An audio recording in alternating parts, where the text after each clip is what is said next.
Okay, good afternoon, folks. Hope everyone is well. It is the 15th of May. Market opens in just under 30 seconds. I'm a little bit late today. I was just watching a little bit of Nutty's video. Akitri, how you doing? Ionis, how are you? Brant, how you doing, pal? Okay, so I guess everybody's chatting about the new rules and the 90% off and the... okay, so market is opening. Yeah, there's definitely I've noticed Alpine isn't got a stream today, so I'm not sure how well. He's obviously gonna have to look into his strategies, isn't he? I mean, at the end of the day, he does well at what he does. So changing the rules and affecting a trader like that, you know, it's a tough one, isn't it? Let's have a look. Yes, you have. Yeah, you got to pass that 200. I didn't realise the $250,000 as a 15,000 profit target you got to get. So, I mean, realistically, you got to pass that by Monday. You've got what, 4 days? You can't. You've got to be aggressive to take that, which I think really is sort of. I don't know. I just Apex seem to be changing things up a little bit too, and it's kind of looking a bit careless on their part, my opinion. But I don't know.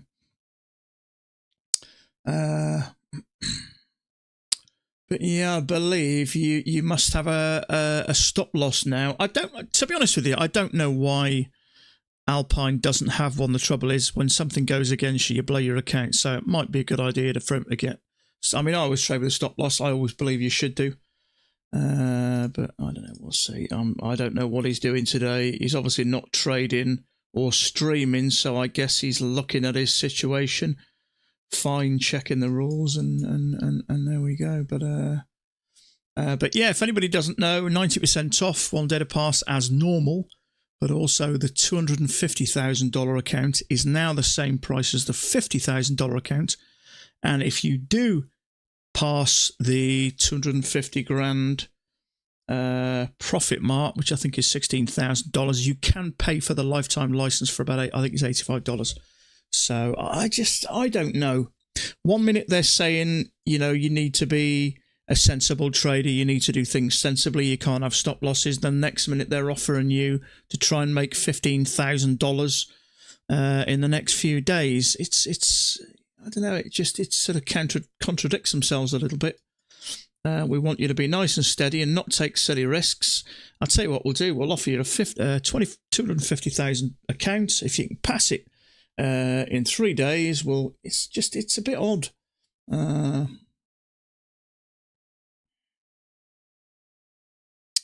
Yeah. See... I don't see how you can realistically, sensibly pass it. Not in that amount of time. So you got what, 3 days, 3 or 4 days to make $16,000 in one account. Strange. No. I did trade the news, mate. Yeah, that's why I passed that one there. I think I put a, well, I actually had I had 2 accounts, and for some reason, what I will say is if you do try and do this, let me have a look. So, if you do this, don't use the limit, the stop limit, use the market order, because I put a stop limit as well. I traded exactly the same, and it shot straight through that and didn't trigger it. So if you're ever going to use one, order submitted. Use that one, the buy stop market, because it doesn't work Order otherwise. canceled. It shot straight through. So I passed a 1 year. I put an order, I think, above here, buy order above here, and a sell order above here, and obviously you can see what happens. It's just right. I seem to get a better win rate actually doing it that way. So I just wonder how long it'll be before they stop that. You just don't know, do you? I mean, don't get me wrong. I understand Apex is a business. I'm not naive enough to know they're out to make money. but also they have to be fair, because if they get too stringent with the rules and they're stopping people who are profitable, people will start moving, or they'll stop using them. Buying evals today. I bought 2 earlier. They came online pretty quick. So there's probably, obviously because we got the 90% off, there's probably a big influx of people buying. So you might just have to sit tight for 10 minutes. I wouldn't think it'd be long. But yeah, I don't know. I mean, Apex need to be careful. He's got a lot of followers, Alpine has. And, you know, will he move to another platform? I don't know. Here's a limit order. It went, yeah, passed straight through it. So I'm assuming that is for if it pushes through it and comes back and hits it. But obviously that didn't come backwards at all, did it? But lesson learned, I don't mind. But yeah, I put 2. I did them on different charts. So I don't know why I put buy order on one and limit on the other. I opened the limit, I think, by accident and thought, well, it's a limit order. But I'm assuming it's for when we push through it and come back. So I'm assuming, I don't know, to be honest with you, but it makes sense, I think. But yeah, I bet Alpine's a little bit concerned. He's just ordered that car as well, hasn't he? But I believe now you can't put a buy order and a sell order above, which is part of his strategy. And you have to use a stop loss of some kind. And he doesn't, which is part of his strategy. Now, the stop loss you can get behind. You can get by. I think it's probably worth him having a stop loss, in all honesty. Just put it in the right place. As long as he's got one on the screen, it doesn't necessarily have to be, close. But it's the order above and the order below that's going to cause him severe problems. So I don't know. I mean, that's his whole strategy. So it's almost as if he's had his income just... It's almost like he's lost his job, isn't it? So what I will say is I'm assuming he'll be using as much of his own money as he can and doing it that way. That's the only other answer, isn't it? But that's the only strategy. Occasionally he takes other trades, but he doesn't have a lot of success with them. But if someone takes... hey, Rodian, how you doing, buddy? If someone takes your whole strategy that's making you a ton of money, what the hell do you do? The only other thing you can do is to take what money you've got. But he has just put a ton of money down on that Porsche, isn't he? So whether that's going to disappear or not, I don't know. Anti-Alpine rules, yeah. I mean, don't get me wrong. It is his strategy. So it's specifically aimed at him. Whether I would have said that, in all honesty, you would think they would have him in mind, wouldn't you? But if, like they've said, you can trade this, you can trade that, you can trade the news, as long as it's your normal strategy. Well, this is his normal strategy. So I don't see how they can change the rules for the accounts he's already got. I mean, there's obviously something in the fine print, but show it for the longest time, but he gave hints. People did it. Yeah, you might be right there, mate. The trouble is, once he started talking about it, Volatility Trader started talking about it and doing it. Kellyanne started, although she decided against it. And I think it's just gained some traction and gained some interest. And Apex have gone, well, hold on a minute, people are going to start doing this. I mean, in all fairness, it is really kind of a gamble, isn't it? You're putting a buy order here and a sell order here without a stop loss. If it goes up, you win. If it comes down, you lose the account. And it's not really, in my opinion, a sustainable way of trading. But if it's not a sustainable way of trading, more people lose, I don't see why Apex have a problem with it. I mean, he's the only one I know that's successful at it. But I don't know. We'll see if there's any backlash. They changed the rules once before Apex, didn't they? And a lot of people kicked off, and they put them back. Now, you know, we can take $2,000 in a $50,000 account when we hit $2,600. If you remember, maybe a year ago or 8 months ago or something like that, they changed the rules and said when you take a payment, you still have to have a minimum of $2,600 in there, which means to take $2,000, you had to get the account up to $4,600. And there was people kicked off and they weren't happy. And in the end, they binned the rule. I know they're out to make money, but they've got to be very careful about upsetting traders, especially when, there are a lot of traders that follow him and stuff like that. We'll see. I dare say we'll hear from him in due course. But I can understand he's really concerned about it, because that's his the only thing he can do is to start his own account. So hopefully he's still got plenty of that money left. Although I'm pretty sure about best part of $100,000 would have gone on that Porsche, wouldn't it? You think? You would have thought so.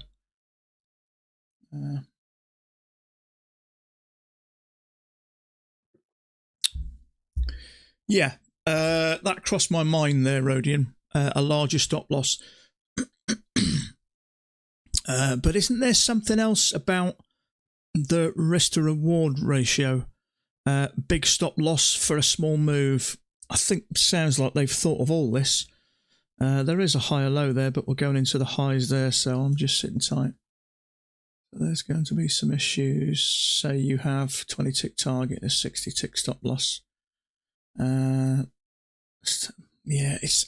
think there's probably going to be a little bit more clarification over the coming days.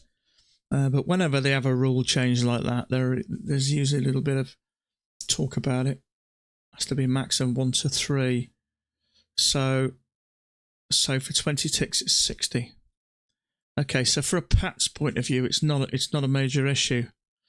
We usually risk a bit more to make a bit less, not the other way around. So yeah, if you add 2 points, the maximum stop would be 6 points. I'm assuming, isn't that right? Yeah, to get 2.6 points, that's not really an issue, is it? Not for Pats, but I know a lot of you guys don't just trade Pats. But I don't know. Is that sensible anyway? If you're trying to take, if you're trying to take a small move like that, would you realistically have a stop loss like that? Would be if you wanted to go for a bigger target. Well, not necessarily. If you had that stop loss and you went and let's say this is 3 and that's 1. If you had that stop loss and you went for a big target, you'd be taking that down, wouldn't you? If that bigger target, it'd be 1 to 1 now, so that'd be fine. All they're on about doing is saying 1 to 3. That's the maximum stop loss you can have. So you can't have a big, you can't put a stop loss like this and hope it eventually works its way up there. So that's the biggest stop loss you can have for that move. If you're going for more profit, that could be your profit and that's your stop loss. That's perfectly fine. But from a Pat's point of view, they've got to be very careful how they make these changes. There are people we know that make money from Apex. But what I will say is, it sounds to me like they're just tackling maybe traders who are taking bigger risks to try and get a little bit lucky. It doesn't sound like they're being very unreasoned about it. Now, talking about the Alpine, his setup is a buy order and a sell order with no stop loss. It's a risky situation anyway, because one, if it doesn't work, you lose the account. So it's very risky trading anyway. I looked at it for a couple of days and just didn't bother. I just thought it's too hit and miss. The volatility trader tried it and he just got hammered. And Kellyanne tried it and she decided not to. So it is a very risky trade. It's more of a gamble with a slight edge. So I get why they're saying it. I don't think they're being terribly unreasonable or completely unfair. It's just unfortunate. Pats will be fine, yeah. Pats really is a sensible trading system. Going for a small amount with not a huge risk. We're just being sensible. Small amounts, but, going for big moves without stop losses is, there are traders that do it, and there are traders that do it and do well at it, but I looked into it for a bit, and I consider myself as a little bit of a risk taker, and I looked into it and just thought, no, it's too big a risk. But, you know, unfortunately for him, he does do well at it, so... I mean, he did say he was concerned that... which is why he didn't show his trades, but people sort of worked out what he was doing, so I think he'd have been better off, you know, if he's making a lot of money in a slightly unorthodox way, I think he'd have better off not streaming, because as soon as you start streaming and you're seeing you're making $200,000 in 3 months, every man and his dog's going to be thinking, well, what's he doing? I want to do it. And that's what sort of eventually, it's the sort of straw that breaks the camel's back, so... But he's not streaming today, so whether he's going to stop streaming and maybe continue to do it and try and get away with it or not, I don't know. Why didn't you take that second entry triple test? Second entry triple test. You on about that one? Why didn't I take it? Because we've had this big move up and a little bit of consolidation. I'm concerned we're going to push up some more. So we seem to be working here, see, so yeah, I get it's 3 up, but this also looks like a bull flag to me, so I'm tending at the moment. It does seem to be slightly working up, which is why it didn't really interest me. And we have had a break of it, but we've only made a matching high, so let me have a look. I think we're going more sideways here at the moment. See, it does look like a bull flag, so it may go higher. Sometimes we'll do this. We'll have a leg sideways and another leg. So, and to be honest with you, Johnny, I'm probably not concentrating like I should be. You took the trade, did you?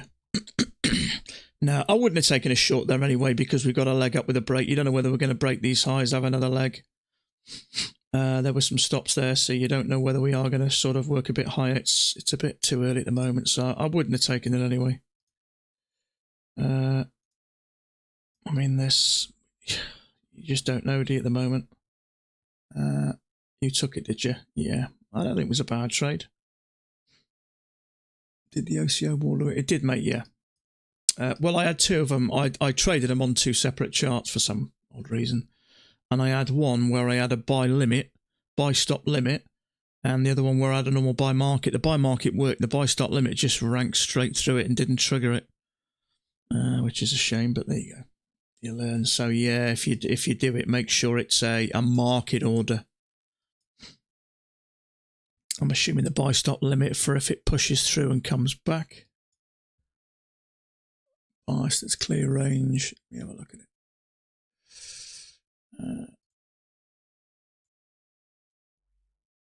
It is looking rangy now anyway. Yeah, it is, but it also looks like a bull flag to me. Push up sideways and then up again. So I'm just not ready to go short or long really at the moment.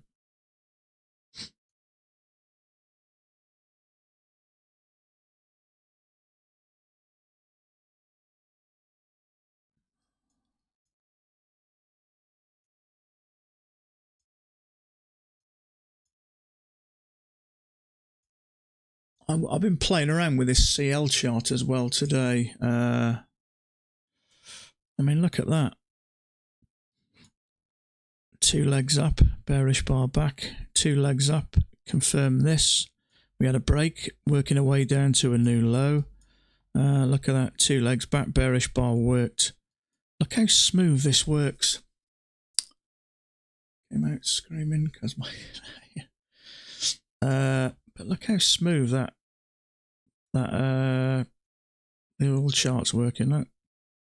Nice bearish bar right there. Clearly like a 2 legs, 1 leg up. Although we've had a break lower, I don't think it's a major issue. It's still 2 legs up. Bearish bar worked beautifully. I was practicing an OCO order on that thing after, which is why it's showing down. But 2 legs up, another bearish bar there. That seems to be working down. So this seems to be flowing beautifully. I thought yesterday just might have been a bit of a fluke. But yeah, between us guys, that $250,000 sounds tempting, but just keep it in mind, if you do it, you've got to make $15,000 profit. That's a huge amount to take. So just be careful with that. It's very tempting, but to be honest with you, I thought you only needed $6,500 profit. No, you don't. You need 15,000. And what they said, if you watch the video, if some people maybe want to let a trade run and they get stopped out because of the drawdown, but the trouble is, I don't know. My opinion is it's risky. I think the channel down hasn't had a break yet this morning. Looks great. It does look good, mate, doesn't it? So we've had that channel, haven't we? Which, I mean, look how good that's fitting. Look at it. It's almost like the perfect chart, isn't it? We had a break from it. And look at this. Touch, touch, touch. That, same again, a trade I'd have taken. Not a lot of room to the lows, but it's coming down. You'd expect it to come down some more, but look how clean it is. So if you're going to have a go at that, just mess around with it on a sim, get a feel for it. So, leg, break, leg. Are we going to have are we going to fade this? I'm not a massive fan of fading this.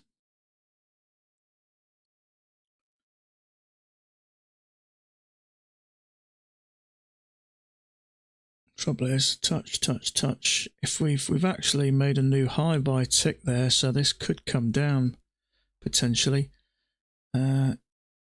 So I don't know whether I'd want to take a long there in the middle of a downtrend. I'm not saying it's not likely to get up here, but it's a doge anyway. It's not the ideal bar if you wanted, even if you wanted to go long.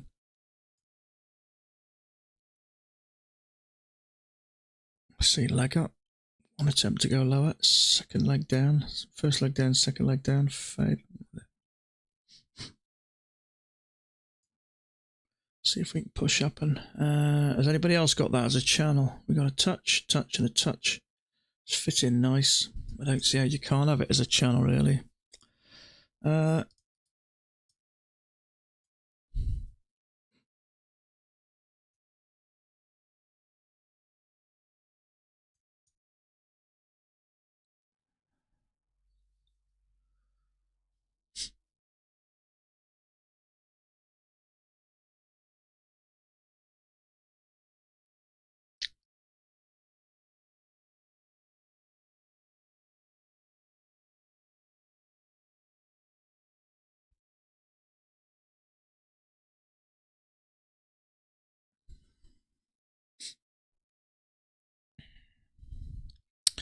Another big move up, same as it was up yesterday, wasn't it? Was it down yesterday?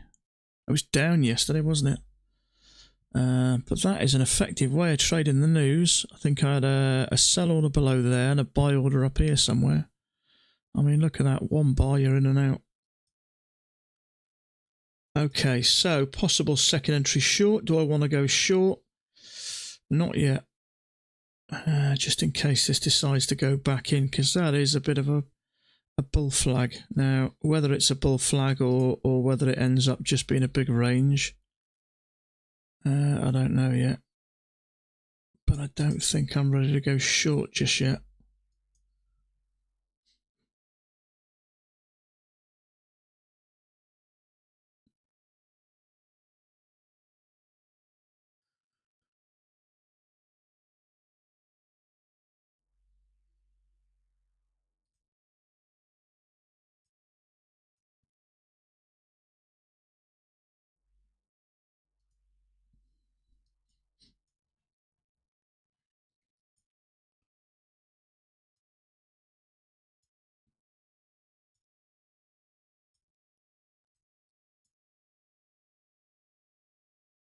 What I will say is, looking at that NQ, We've got this push up and a leg down, followed by a leg down.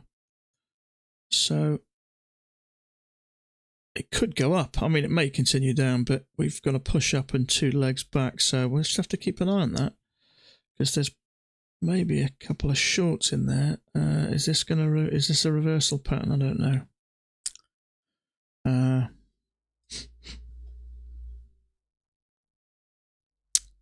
But it's congested anyway, so even if I wanted to take a trade here, I'm just not sure whether I want ready to go long or short yet, so I'm just sitting tight.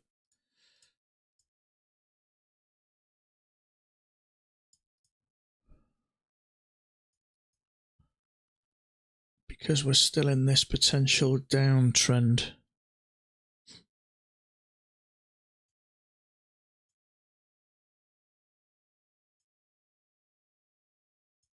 But there's also a trend there, so we may have 2 legs up and come down. It's really hard to say at the moment whether I think, because we've had 2 legs, I don't know whether we're going to push up or come down.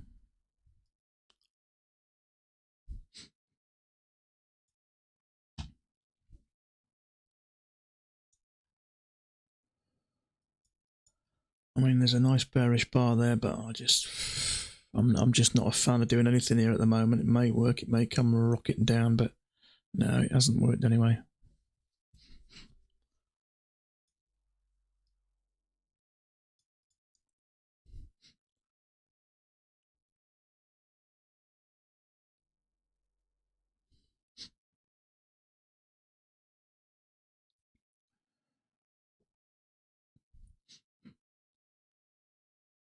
So this could turn into a higher low.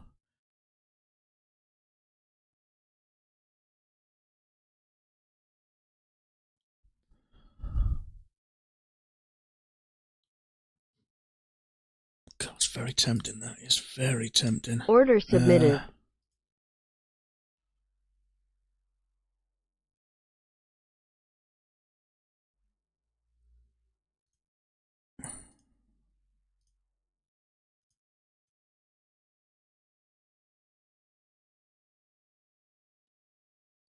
It's going up, I think.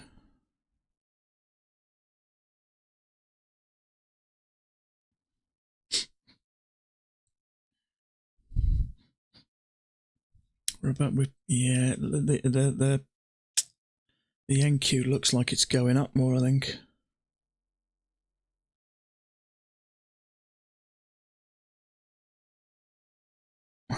Yeah. So if I'd have got in there, I'd have gone for 2 points. Let's see if that would have worked. Order cancelled. Does look like it's going up. Maybe we get a failure here, trigger below.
Yeah, that's going up, that is.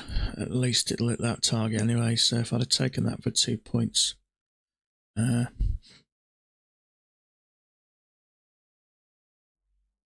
on, up you go. I'd have jumped in behind that bar now. Yeah, so that would have worked for 2 points and a touch more. Yeah, it's fading that. See, that bearish, well, semi-bearish bar didn't trigger. But looking on that NQ, leg and a leg, it's almost, well, not far off a perfect leg, is it? We got a touch, touch, touch, touch. There's a second entry short there, which was semi-bearish, and it triggered and then pushed up, and then we had the higher low. So for me, that was likely to push up. So I think fading that breakout. I hesitated because I wasn't sure about this. But as we know, it's clearly going sideways at the moment. Most breakouts, as we know, fail. And there's probably maybe some short stops in there somewhere. But there was the higher low, which eventually worked. So let's just put it down as a missed. Took off, and then I brought my thing down. It did come down again, but I'd already changed my mind by then.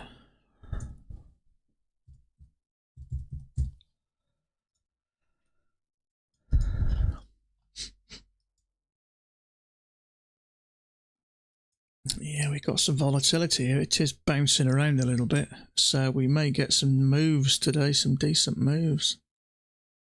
So we have a channel down there, and we've had a break of it. Are we going to come down and retest this? Or are we going to push lower, or are we going to eventually start to work up?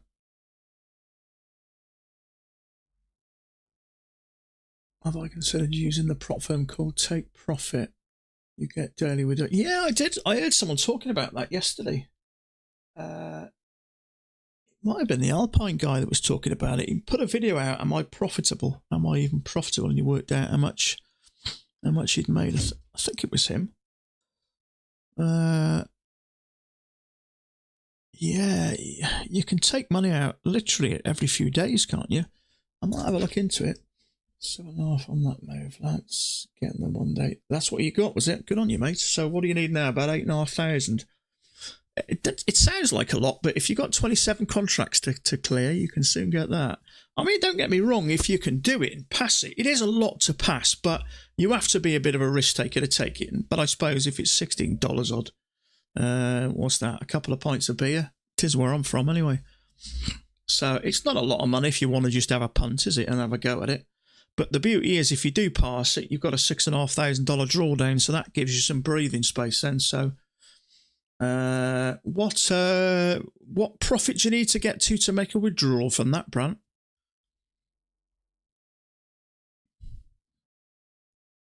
I mean, don't get me wrong. If someone offered me them for free, I'd sooner rather have them, because you can trade 2 contracts or even 3 contracts quite comfortably without 6,000. Okay, so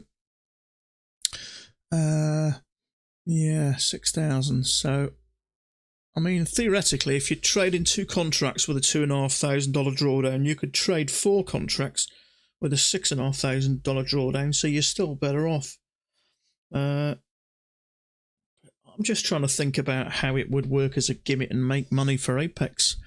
Maybe if people have not had a go at it, they may be inclined to just have a go, but they've made them the same price as the 50,000, so I don't know. This passes, I'll be trading mini 10 contracts. 10 contracts as a PA. Yeah, I'd love to have the nerve to trade a ton of them. But,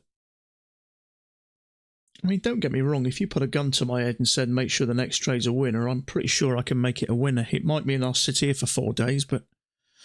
so, we know enough now. I mean, you've been trading similar amount of time as me. So, we know what a good setup is. But there are times where we take, I mean, for instance, the higher low. I kind of liked it, but I was aware that it is a possibility it could come down. So it was a little bit more risky. But, if you sit there and wait for an absolute beauty, we do know what they look like, I have 550k to trade Matt's contracts. Yeah, I'll tell you what, that news, I mean, I've done that 2 days in a row. I mean, look at that. It works quick. So I usually do a 6 points and a tick. So I think I put mine there. So I'd be out there. So, I mean, look how that pushed straight through. I'm in and I'm out. So it is an effective way of doing them. Because I trade them with 10 contracts a lot of the time and I get battered. I probably pass one in about 6. Something stupid like that. But that, especially as you got the option to put an order above and below, 5 POs, no, it got you. But yeah, the news is a good way of doing it. On the odd occasion, though, it does spike up in one direction and then comes down in the other direction. I don't quite know why. You think if it's good news, it goes up and vice versa. But on the odd occasion, it'll trigger you short. It'll shoot down to about here and then rock it up. Rest I trade more conservatively, yeah. I think really, to make money, to have a bit of luck in the news, you can trade dangerously if you want, can't you? But when you get PA accounts, I mean, I've not taken a stupid risk. Don't get me wrong, I've taken naive trades, but I haven't taken what I would consider an uncontrolled trade. As in, you know, sometimes you go on tilt and you see the market going down and you just double up or triple up. I haven't done that on a PA account. Sometimes when I got a PA account, I double up. Just try and get $400 or $500, try and get a bit of a head start. I haven't done that for about 6 weeks now. So I've learned, and you do after time. We all do stupid things. Some of us, we do more. I mean, I consider myself a little bit more stupid than most, but you do learn that it just doesn't work. You know, you'll get lucky and think, oh yeah, it worked. But in all honesty, if I finish the stream now and revenge traded account, I would say 2 times out of 10, it would probably work. Maybe 3 times with a bit of luck if I was just trying to get my money back. But the other 7 or 8 times, I'd end up blowing the account. I don't know what it is, but as soon as you revenge trade, the market seems to do the complete opposite. You never seem to get any luck. But one thing you do learn is it just does not work. You just can't mess around with PA accounts. You know, you will do, and we all do it. But after losing so many, you'll just get that sick of it. You'll just stop. You know, I always kind of knew that it would happen at some point. And it just happened to be when I decided to get that bit of software, which I never actually bought in the end. But I just started to relax and, you know, I had was it yesterday or the day before? Day before, I was down $340 per account. That's over $3,000. No urge to come in and trade, none at all. So if you are still blowing accounts and still doing stupid things, it will go eventually. Because I mean, someone said to me once, you'll just get that sick of throwing away money and losing something, and your brain will just start to shift. And that's what happened with me.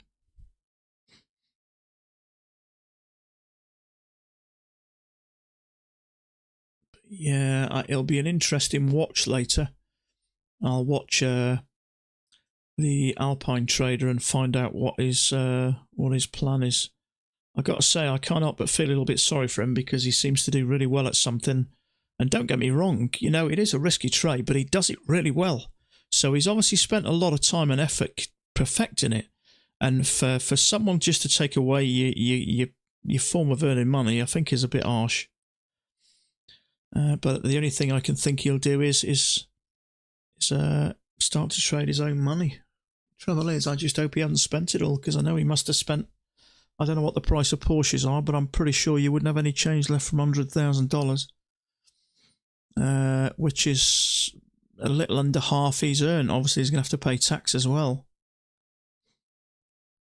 So he might just have to rearrange a few things. It's not. I know he's a DJ, isn't he? But I don't know how much you earn as a DJ. I was a DJ in my 20s. I had a mobile disco for years. I worked in a few local nightclubs, and it wasn't great money. But obviously, you know, if you're playing to large crowds.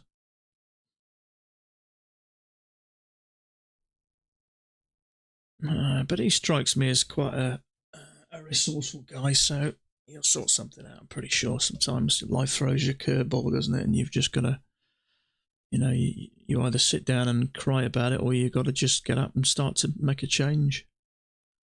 What's the new rules? Must have it. You can do an OCO order on an evaluation, but I believe you can't do it on a PA account now.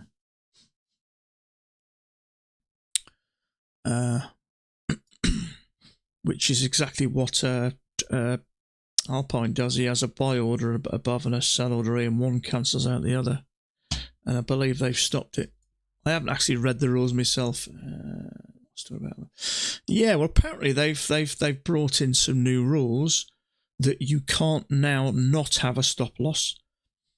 The biggest stop loss you can have is a 3-to-1. So if you're making a point, your biggest stop loss can only be 3 points. You can still do OCO, but you can't do it with max contracts on each side from... Oh, okay. So that, as I say, I haven't actually looked at the rules myself. I wasn't aware to them until I got a message from Jay earlier. But I believe also you have to have a stop loss. You have to have a stop loss. Yeah. To be honest with you, I think he should have a stop loss, even at. The trouble is, if he's making what does he do? 20 ticks, so he can't have a stop loss bigger than 60 ticks. So I don't know. Sometimes these rules, he maybe had to bend them a little bit, but he's gonna have to be careful about showing his trays from now. This is why you may have been concerned about showing them earlier, but the trouble is, if you're streaming and you're showing people that you're making $200,000 in a few months, then it's going to create some interest.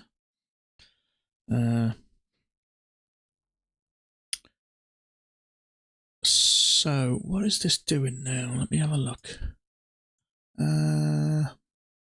Goes for 15 and he got stopped at 45 ticks. Turn around. Yeah. It is risky, that, isn't it? I looked at it for maybe a week or so, but it's a bit hit and miss, isn't it? I watched the volatility guy do it and he got battered because you've just got to make a rough guess or a rough judgment. And if it goes against you, you know, if you go long and short and it triggers you and comes down, it's your stop loss, you're screwed. So you've only got to get, I mean, if you're making $260 a day, you've got to do it once successfully every day for 10 days to earn a payment. And you've only got to get it wrong once and you've lost it all. So it's not as sustainable.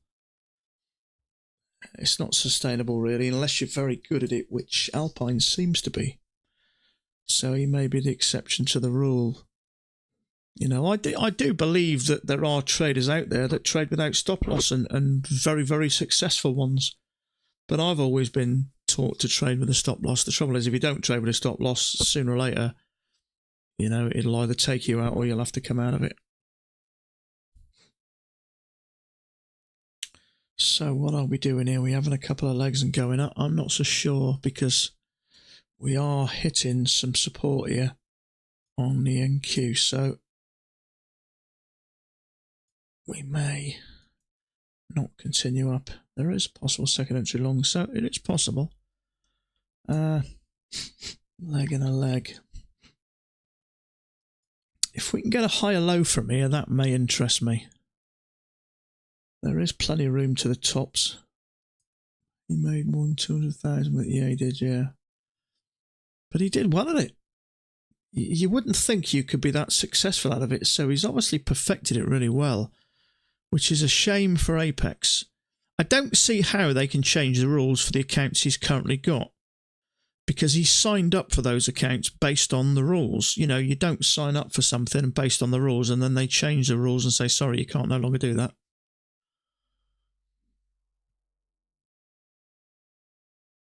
When you sign up for something, you sign a contract. There are rules and regulations which you adhere to. I don't see how they can change them unless there's anything in the fine print.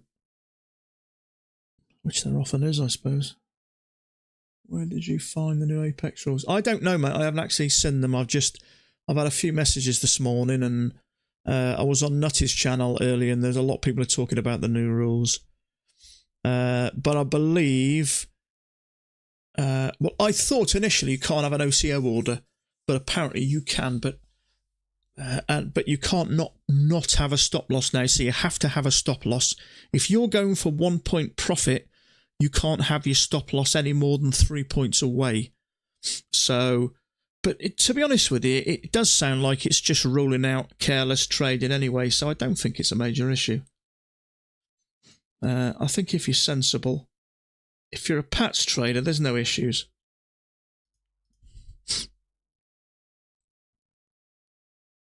I'm not sure if I want to go long here if we get a higher low, because this NQ is finding some support here, and there is a lot there, so it may not go higher.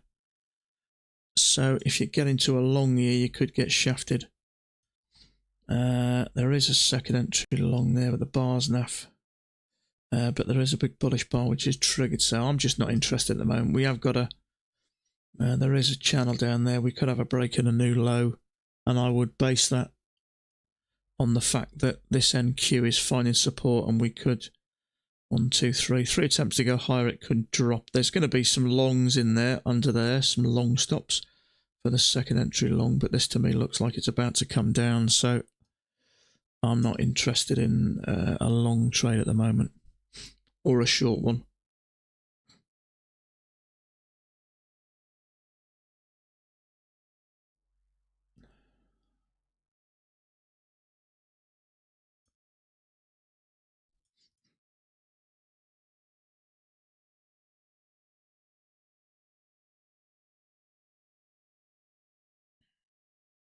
So, little channel with a break.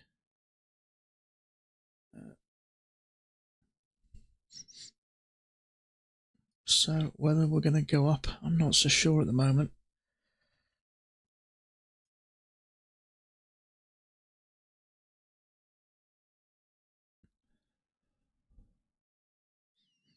Yeah, I mean, there is a higher low, but it is a little bit sideways. It may work that, but it may not as well.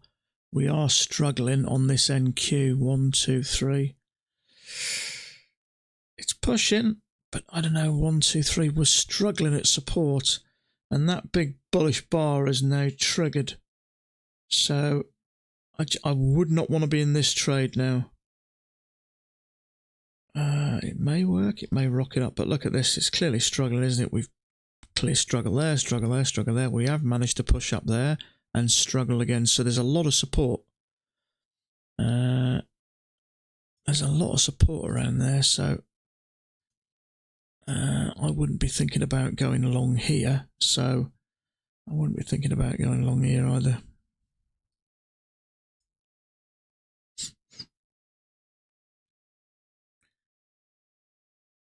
May work, may not, but it's risky.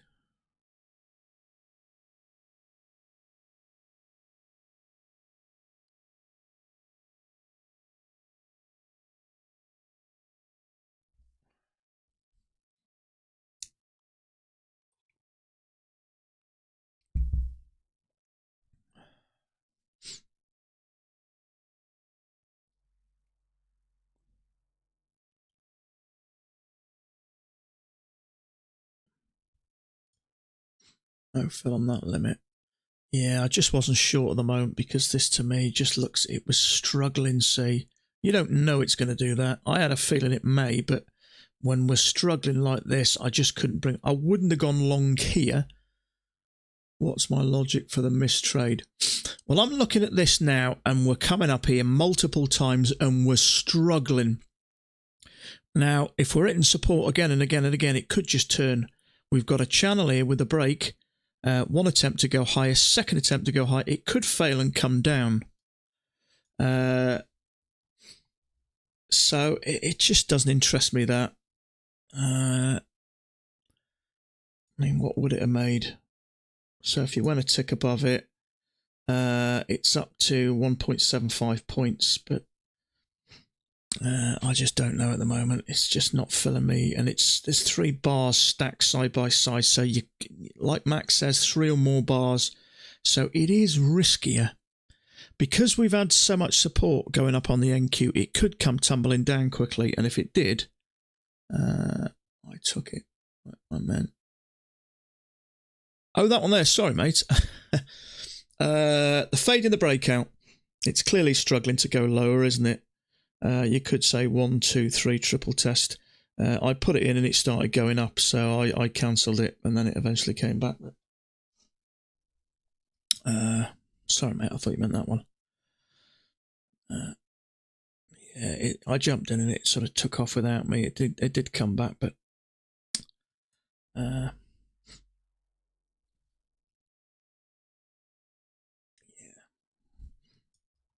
Not only that, it is a bit congested. There have probably been a few shorts in here. I was hoping that one would trigger. But same again, it's part of the NQ that made me decide as well. There's a second entry short, that big bar there, and this started to push up. So for me, if it got above there, trapping any shorts in the second entry, it was more likely going to go up. So channel down. Are we going up or are we going to come down some more? Same again, there is some resistance along there, right where that green line is now. You can see it there, see it there, all the way along there. Could come tumbling down that. But I didn't make no. Sorry, yes I did. I traded one. What did I trade one? I traded one on something. Was it news on another account, I think? And it didn't work. But I also had 2... sorry, the 250,000. No, I haven't. Sorry. I was focused on there. I had 2 Apex ones there, but I had one as a market order, which worked, and the other one as a limit, a buy stop limit, and it went straight through. So I put it up here to go higher, and it came down. So, but now the trouble is with those, Sam, that you've got to make $16,000, mate, which is an awful lot of money. And not only that, if you don't make it by Monday, you forfeit having that $85 lifetime license.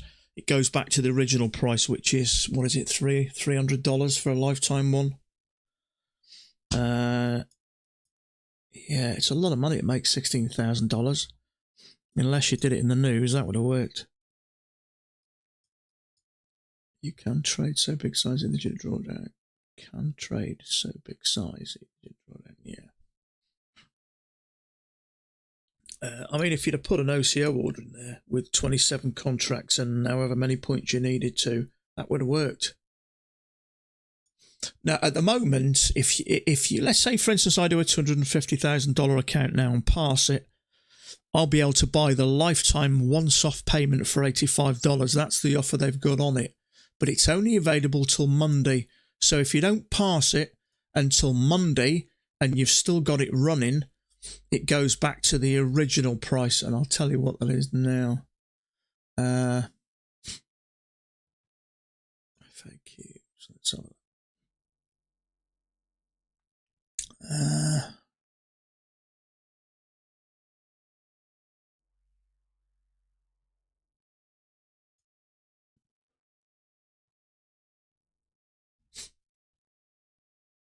so,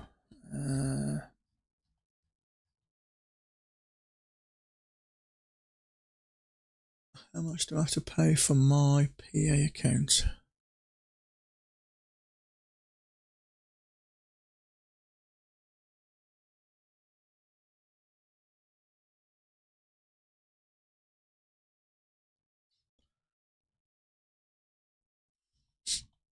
Can't find it now.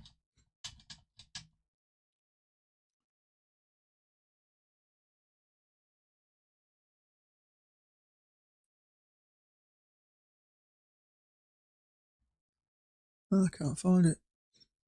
Odd reason.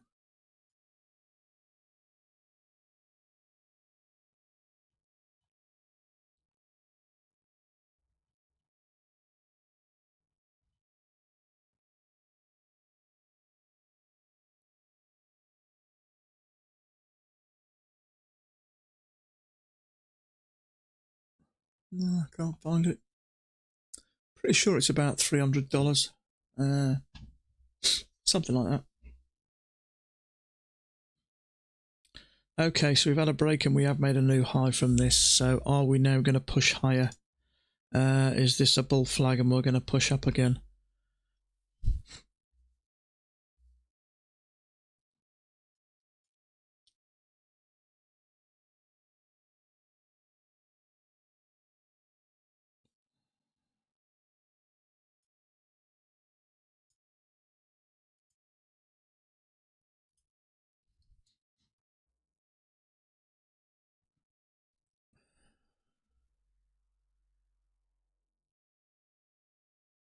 Yeah, so if you pass it before Monday, the $200,000 account, you're allowed to buy the lifetime license for only $85. If you've still got the account but you haven't passed it by the end of Monday, and you want to buy the lifetime license, it reverts back to the original cost, which I believe is about $300, maybe a bit more actually. Why can't I find it? Let me see if I can find it. I'm interested myself. It's usually sort of low down on the first page, isn't it? Frequently asked questions. So,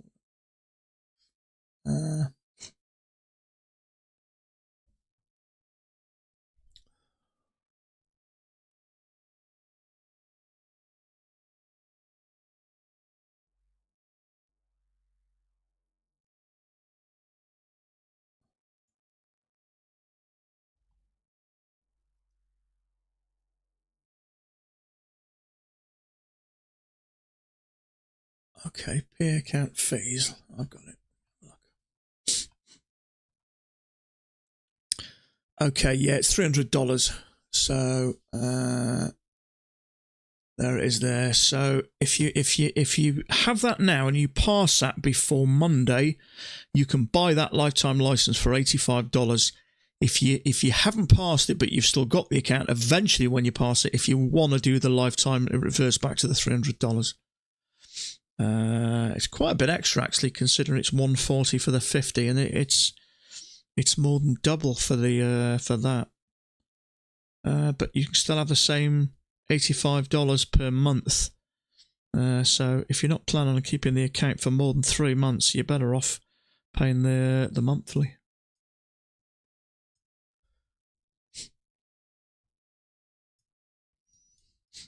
So we've had this failed breakout here. I think it's very likely we'll get one out the top.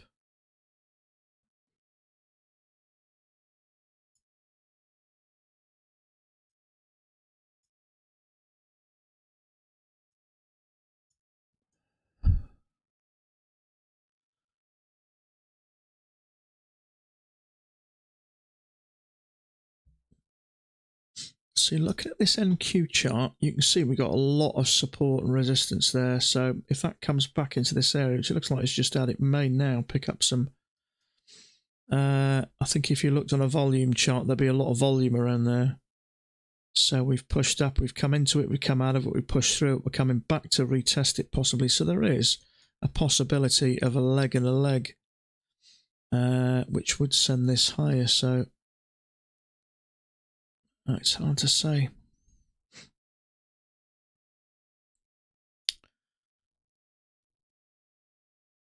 So hidden second entry long. The trouble is there is a possibility it could also come back into this range. But having had that breakout, I think it's often we make one out the other side. So it is a hidden second entry long, that. But I'm not taking it. 1, there's a lot of support above here. And 2, it's congested. And 3, if we are ranging, it could come down. My gut is telling me we're likely to push up some more, but it's just a gut feeling. It's not something I really want to act on. If we can get a higher low, then we'll see.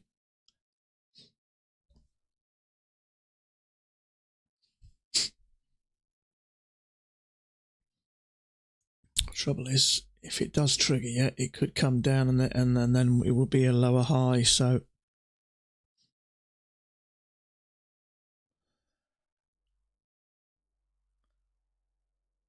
it's actually not a massive risk. So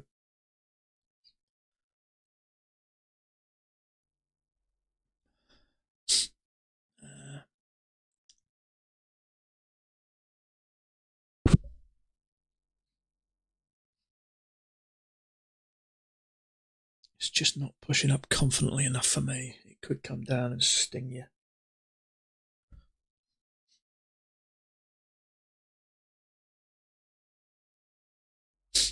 Yeah, look at that.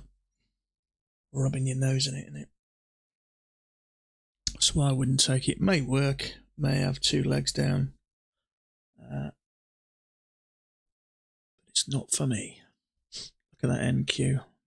That NQ's telling you it's coming down. Look, lower high. It may work, but look at that. You don't want to see that, do you? Push down, pull back, trapping longs, bearish bar, comes down again, back into this range. It may continue up, but I wouldn't expect that to hold that stop. It may do, but it's looking a bit precarious.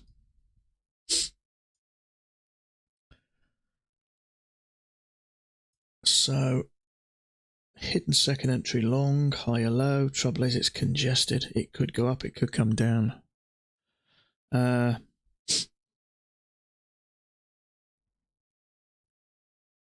is a bit congested, but I actually don't mind that.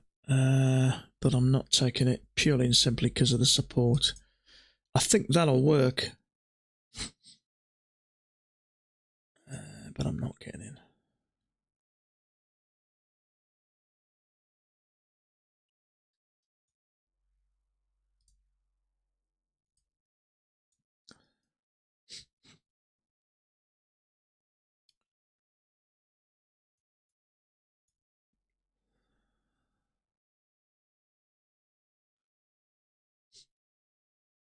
CLs are rocketing off at the moment.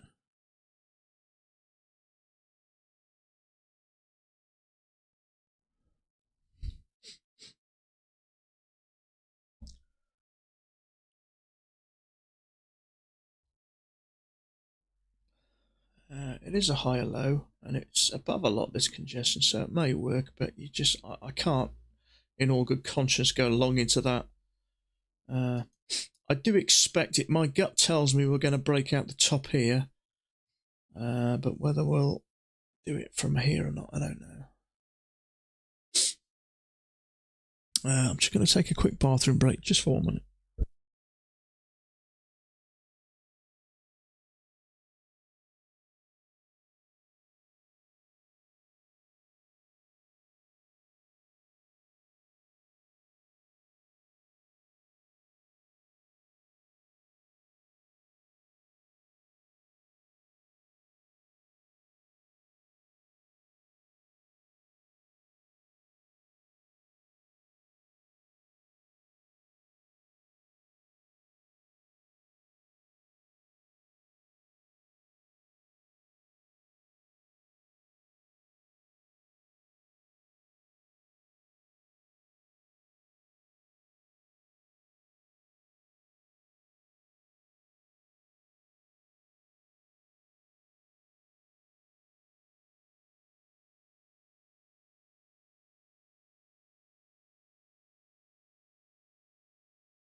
Okay.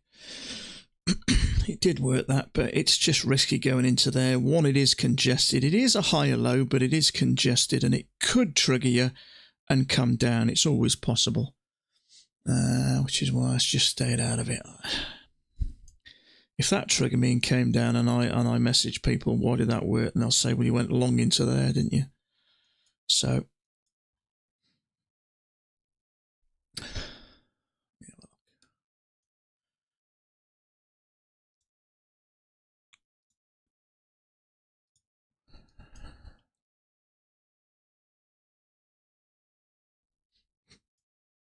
So are we going to get a, is there a larger channel up now? Maybe.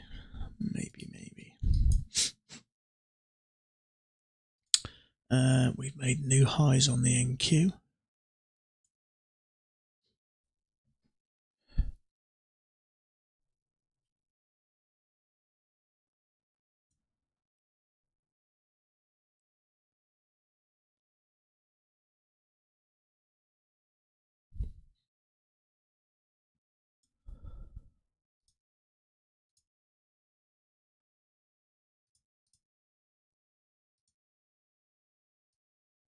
See where this naturally falls, and yeah, I'm not a fan of that at the moment.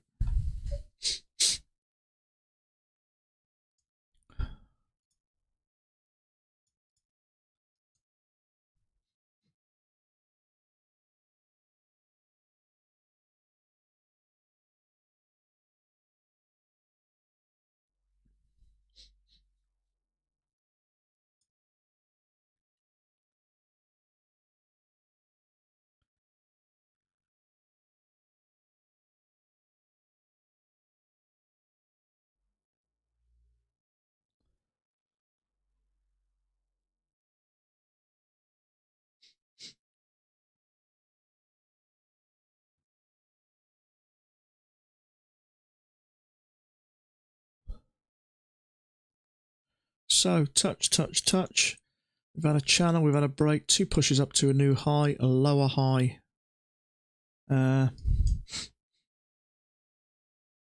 Possibly a lower high anyway.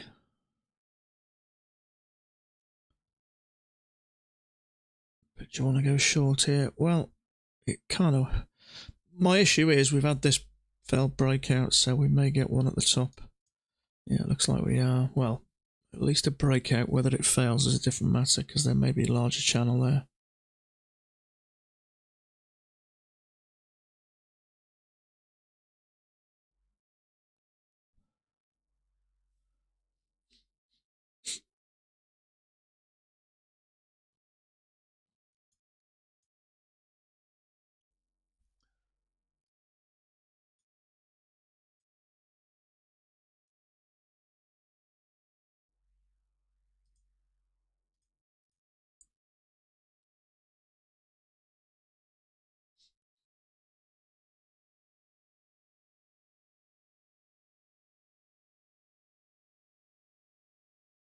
See, looking on this oil chart, I mean, look at this. We're clearly coming down. We break 1 tick above a bullish bar, come straight down. Couple of ticks above a bullish bar, come straight down. Few ticks above a bullish bar, straight down. Few ticks above a bullish bar, straight down. Look how clear that is. Push up, bearish bar, few ticks below it, pushed up. Bearish bar, tick below it, pushed up. It didn't there, but look how easy to read that is. I get my first payout today. Good for you, mate. It is nice to actually earn something for once. You do spend such a lot of time putting in, which is why I think really as soon as you hit the 2600, especially if you've not had a payment, I think you should take it, because I think it does you a lot of, it has a good sort of mental boost to you. Because it's if you hold on a bit, you do run the risk of losing it. So I think it's good to have that final, it's breaking that first threshold, isn't it? And I've been up there quite a few times and very close to it and done something stupid. So if you're there, you got to take it. So good on you, mate.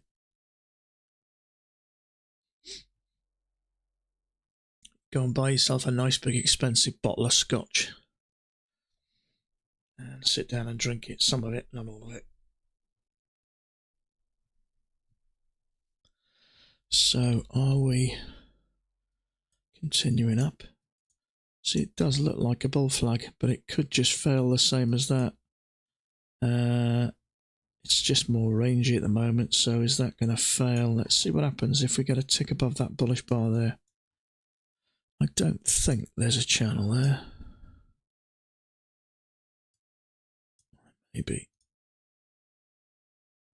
Hate all those wicks. Maybe. I'm not a fan of it, really.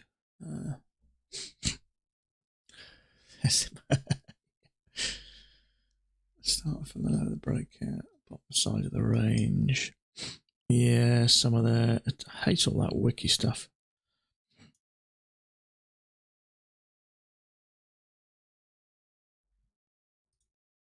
It'd be nice to just see. What I like to do if I'm not sure is just sort of connect those two and then drag it down. But it doesn't quite... Let's get rid of this. It's frying my head, that little thing. It's a bit better on this. And that. So,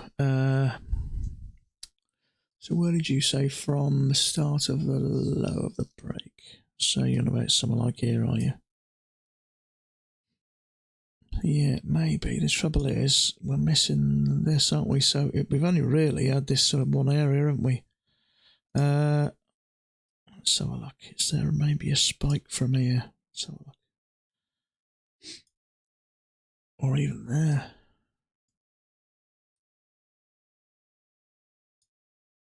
Maybe something like that. It's not very clear, is it? That's not too bad, I don't think. I've got to say, so many times I mess around with these channels, and when I look at people like Thomas Wade, he has the same channel, so I've got to start having a little bit of belief in myself with these channels. Trouble is, because trading takes so long, it's very easy to still doubt things, isn't it? You know, I mean, they say you've got to have a belief in yourself that you can do it and all this sort of stuff. But it's not a straightforward job. This is one of those ones I think the belief comes after years and years of doing it.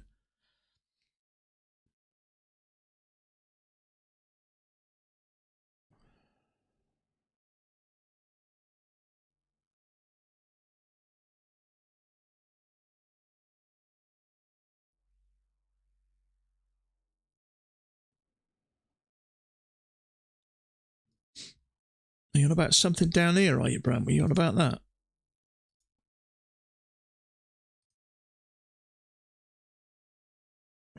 You on about something like that? Well, it kind of works the same as this, really, doesn't it? Yeah, I'll get rid of it because it does fit the similar sort of pattern, same sort of line. First down it, yeah, okay.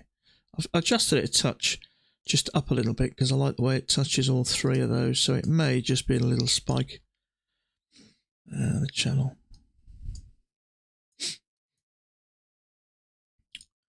So we are at the tops of these now. So we've got a touch, very close.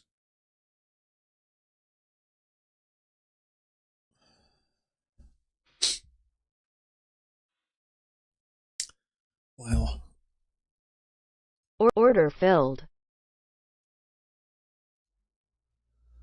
There is a second entry long on the CL, which I've just taken on a sim. Looks like it might stitch me up. I've just taken that on a sim. Got a channel, touch. 2 legs back, nice bullish bar, trapping any possible longs, and it's triggered me and it's coming down. So hopefully it'll work. Maybe it'll trigger the failure. Sometimes it comes almost down here but still works. Sometimes you think the quicker it goes up the better the trade it is, but I see Mark trades where it almost comes back even. But we all like those trades to rocket up, don't we? And you know, we then tell ourselves it was a good trade because it went up quick, but sometimes it does mess around and come back a little.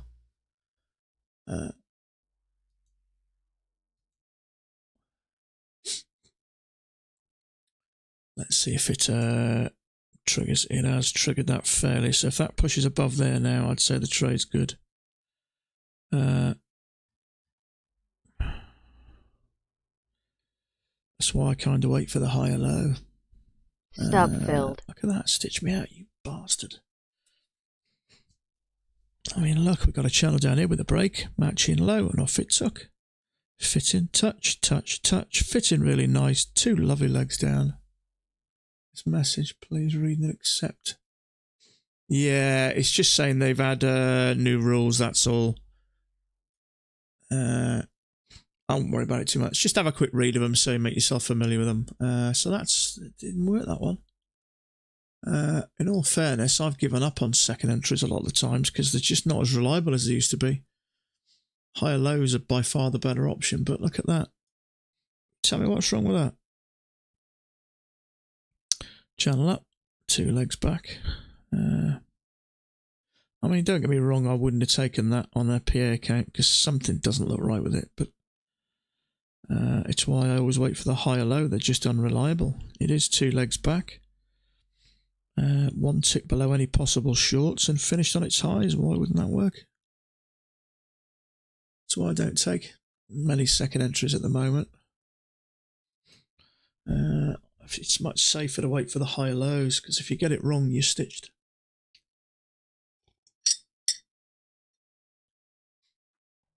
So if that breaks above there, then I will alter that channel then to the bottom.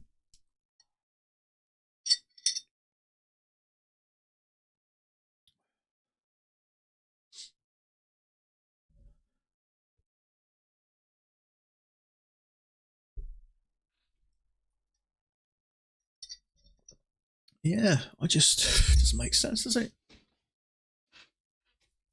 Yeah, to be honest with you, mate, I don't take a lot of second entries anymore. Now, it may be because it's just a little bit congested. That's the only reason I can see. It is congested a little bit, but you can clearly see two legs back. And not only that, when that fails, you'd expect that to trap up. We touch. It fits really nice as far as I'm concerned. I quit taking second entries after check. Yeah. Yeah, okay. Granted, yeah. I'll take that back. Second entries within a channel are more reliable. When we have a break, you don't know whether we're going to have a leg and a leg. Now, a lot of the time, if you go back a couple of years and you see a break, often we break, push straight up. Now, sometimes we'll have a leg down, go sideways, and then work up.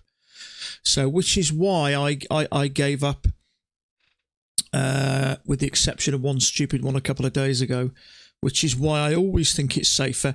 If that's going to go up from there, the higher low is the better option. Otherwise, you get in, it ticks you out. I still expect that fully to break those highs, but yeah, you're right, and you learn that from experience. But one leg down, second leg down, if that was within that channel, then it would be more reliable. Yeah. So I still expect that to push up, but yeah, it is annoying. It is clearly a second entry. It's two pushes down, but yeah, when it breaks the channel, they are a little bit more unreliable. I don't take many second entries anymore. A second entry, something like that, if that broke up there, that's the type of trade I would take. After the break, two pushes up. But after the break on this, if you look at this, after the break, we only made one push, didn't we? This is the second push. So we had a break, pull back, one attempt to go lower, whereas on this one, we had a break, came back down and made another attempt. So if that broke above there, that would be a second entry short. So basically just two attempts to go up. That would be a second entry short that I would take for another leg. Covered 56% of the movement, larger channel down. That's why I expect lots of resistance. Yeah. But yeah, I still expect it to work, but yeah, sometimes it'll do that, and it only triggers you out by a tick. It's ironic, isn't it? So sometimes they'll do this first and then work up. How many high-low entries after measured move? Now high-low. Yeah. Yeah, I suppose so. But it is congested as well, so you've got to be a little bit careful. I think it's just something you get in time. You get a feel for it. I can pretty much look at a setup now, and I either get a good feeling or a bad feeling. And I took that because it's on a sim, but it is a second entry. But they're just not as they're not as reliable. You're much best off, having a second entry like that, which is still in the channel. That was a second, although we made a low before. It's clearly two legs, and you're trapping any possible long. So in a channel, they're a lot safer. Once you've had a break, they become a little bit more riskier. That's my take on it anyway. I can't do nothing here at the moment because we're right at the top of this tier. Getting close to this measured leg.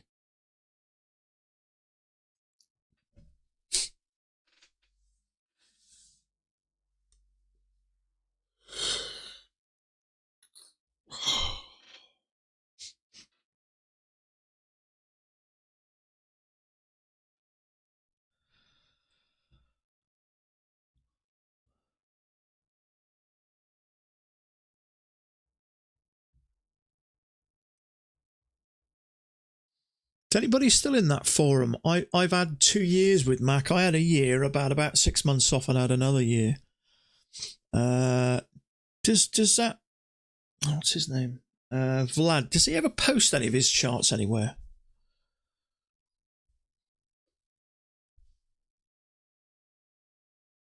Yeah, it's very slow. You're not wrong.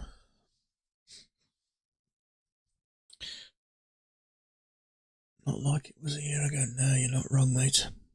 It's definitely changed, isn't it? I'm still in it. No, Vlad does he not post now?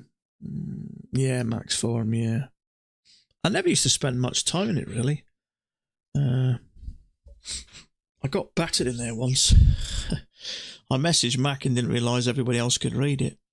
And then someone in there saying, "Oh, you're always slagging Mac off." I went, "No, I'm not. All I said is, it's just when I used to say it's frustrating that he marks so many trades. I went, I'm not. You know, I often say to people about his channel, but I know sometimes people get the hump, don't they? And they have a moan at you. And I never went back. We had a bit of a slagging match, the two of us, and I think Eric stepped in and went, "That's enough now."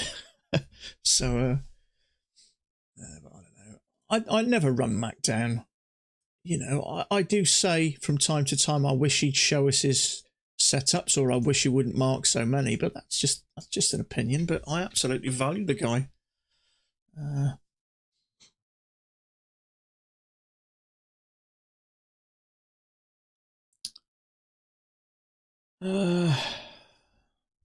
Just looking at this CL chart now, once, twice, three times. It does seem like we're going a bit sideways.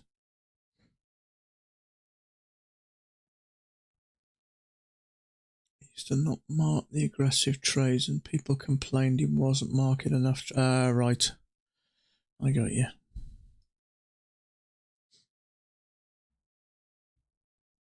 I wish he'd just show us his trades. Granted, some of them may be a little bit unorthodox because he's adapted over the years. Yeah, I don't know. Some people just get something in their mind, don't they? But we had a little bit of a slagging match. It's all good fun. I don't mind it, but yeah, I never run him down. You know, we have different opinions that I wish he'd show us this or that, but I find the guy valuable, second to none. You know, he's taught me to trade for peanuts of a price, really, really cheaply. I absolutely value. I watch his chart every day, but I don't know. Some people, they get something in their mind, don't they? I don't mind. I said my bit anyway. If you noticed that, was it Eric? I think Eric shut us down after I'd had the last say. So I was quite pleased. I got the last word. I got the last word in. I can't remember who it was now. I don't know who it was who said it, but he was saying you're always running Mac down, and I'm like, I don't. I was even thinking about putting a little. I was going to ask him if I put a little price action and a little link to his website on my chart. Because if you're going to learn to trade, I know for a fact you can pay a lot of money to learn to trade, and I do know some people who've been stung, but I can put my hand on my heart and say that wouldn't happen with Mac. I mean, even if you knew absolutely nothing about Mac, paying $125 for a year is absolute peanuts. Thomas Wade posted it. No, but he learned from Mac, didn't he? Some people don't. I didn't much. I may had about half a dozen conversations in there over the couple of years. But I didn't realise everyone can read your message to Mac. You can make it just to Mac, but because I didn't spend much time in there, because you know I chat with people on the Facebook group. That's where I like to have a chat.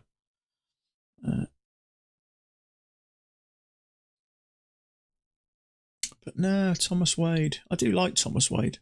I watch his charts. He only does them every other night now, doesn't he? I rate him as well. The only thing I would do differently him is I see him so many times getting $400-500 profit on his runner and letting it come back. He doesn't seem to take much profit sometimes, but he's a good trader. He's time served, isn't he?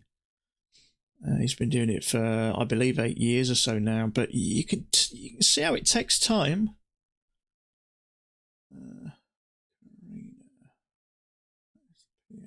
Hello, Karina. I didn't see you up there. How are you?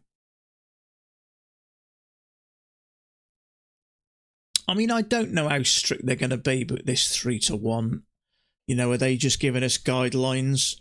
You know, I don't know. I don't know how they can monitor it all. So many rules, isn't there?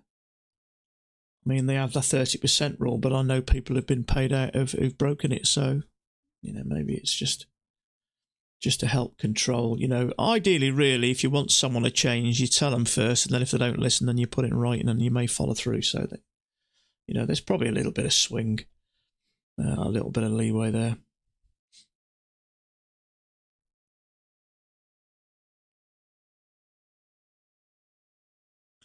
Yeah, Alpine's trading today, Chris. Apparently, I did look because he usually starts before me, so I just usually have a little look. But I didn't see he had a stream on today, and then someone mentioned he was streaming, so that'll be interesting to watch his later and find out what he's going to do. But he has made a fair amount of money, and he could just trade his own account if he wanted, and say to hell with Apex if he wanted to. But he has ordered that car, hasn't he, that Porsche, so that's probably sucked up a chunk of that money. And I dare say the tax man will suck up another chunk of it. Was he crying? I haven't seen him yet, but I do feel a bit sorry for him because it's a strategy that works for him. So I don't see how Apex can enforce it on the accounts he's currently got. He does use other prop firms, yeah. But I think if they change the rules to the accounts he's currently got, I think that will be a bit unfair.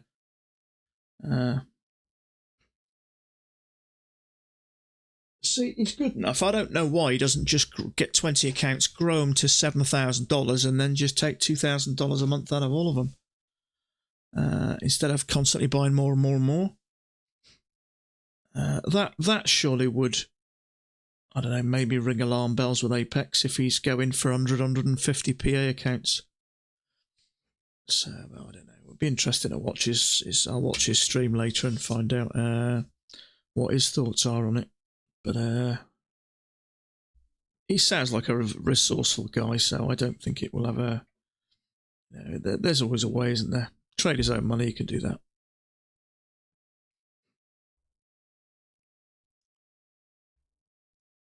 Seems okay. Not complaining. No. Yeah. He'd be okay. So what is happening here? Are we going to get 2 legs down to here? Are we going to fade this? I think if we were going to, we'd have probably done it there. We broke out, went a bit sideways, came in. We broke out, went a bit sideways, came back, and continued on up. Trade his own live account with this method. Not using a stop loss. He can't.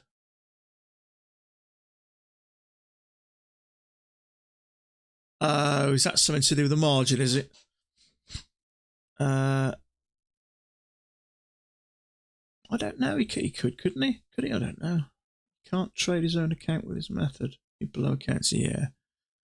Well, I mean, yeah, the trouble is, if you blow a $2,000 account, you can't pay on another $175 to buy an account and buy an evaluation, can you? You'd have to put another $2,500. Yes, hey Karina, how you doing? There are. You'll have to have a look on there. I've heard a few different variations of it, but I believe you can't now not have a stop loss. I'm pretty sure you have a stop loss anyway, Karina, don't you? I'm pretty sure. But yeah, you can't now not have a stop loss apparently. And having an OCO order where you have an order above and an order below, there's new restrictions to that. And the 3-1 stop rule as well. If you're going for a point, you can't have your stop at 3 points away from where you entry if you're only going for a point. So, but they'll be in the rules somewhere. But I think 99% of us it won't affect. So I don't think it's a major issue. Apex quite careful about how they introduce these things. If they start making things too difficult, they'll start putting people off. So there is a higher low there, but I'm staying out of this. because we could have another leg down.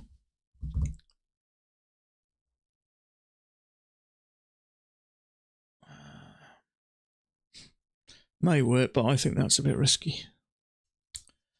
Getting very close to this measured leg. It's quite large now anyway. Yeah, it's right up here now. It's a bit late for that.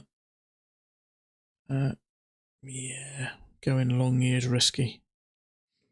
Right at the highs.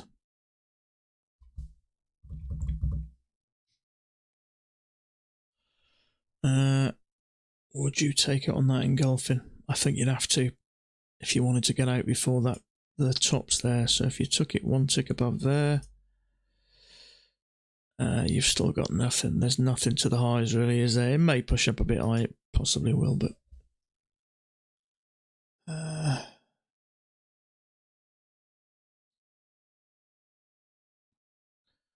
yeah, I can't help but wonder whether it's because he's been streaming it and everyone's been trying to have a go at it that it might have caused him. See, he was hesitant as to tell people what he was doing, but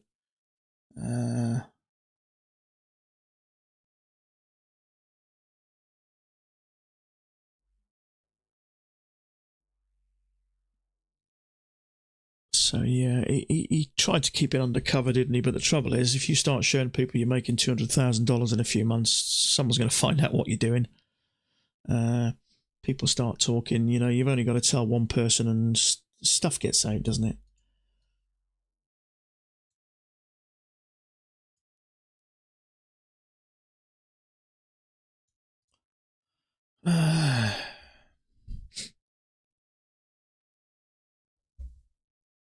But yeah, for most of us, it's not. It won't. There's no bearing at all, so I wouldn't worry about it. I think most of us use stop losses.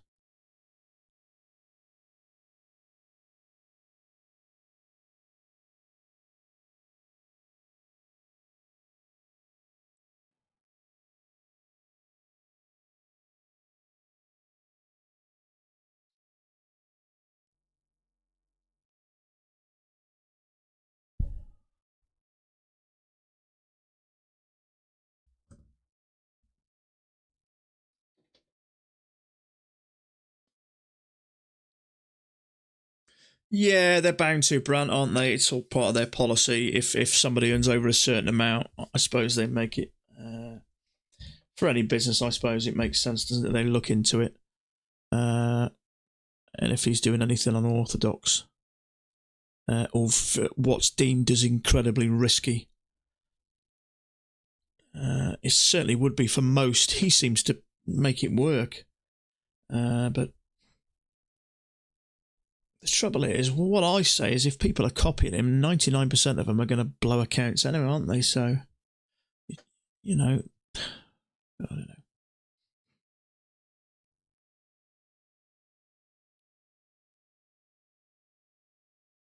Be interesting to listen to his opinion on it later.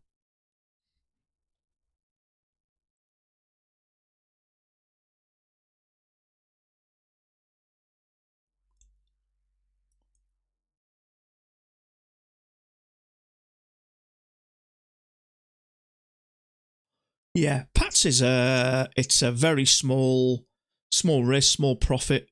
No one's going to have a problem with that at all. It's a standard, not risking, it's not gambling. I mean, you can win 90% of trades, can't you? Small risk, small movement. There's no gambling really in Pat. Well, that's unless you're not following the rules. You can certainly make Pats gambling if you so desire, but yeah, it's not an issue for us Pats traders, not at all, not in the slightest. I mean, in all honesty, they'd have to be careful. You can't just say someone's making money. Let's put some rules in so they can't. You can understand why they do it because he doesn't use a stop loss and it is incredibly risky. The fact that he seems to do well at it is one thing, but it is very risky. So you understand why they say no stop loss, because anybody can put a trade in here without a stop loss and just let it run and try and get lucky. So, I understand why they may have done it. I wouldn't exactly call it terribly unfair. But having said that, maybe you should email and say, well, look, I mean, you may call it risky. I call it good. It's making me money. So whether they'll allow him to do it, as he's already been doing it or not, I don't know. So there's kind of a triple test up here, but the trouble is I hate taking triple test short trades when we've been going up. Unless we've had an overshoot, which we haven't really.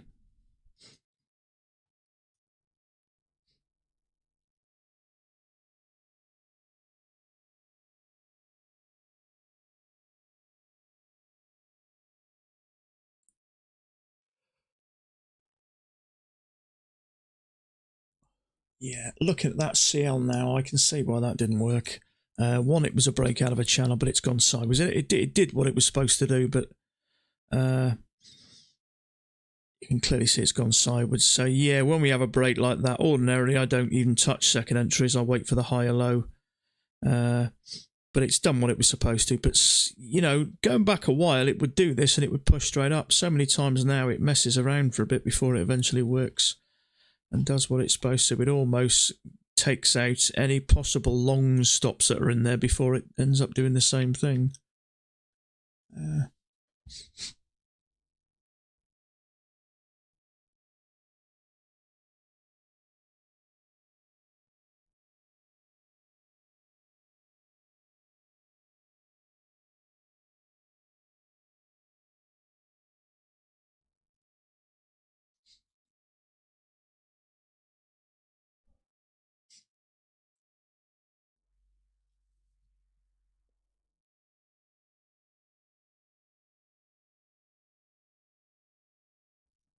Okay, so I'm happy with that channel anyway. It's a spiking channel, touch, fitting beautifully on the top, so I got no issues with that. Bring it down a touch maybe, so let's give that a bit of colour.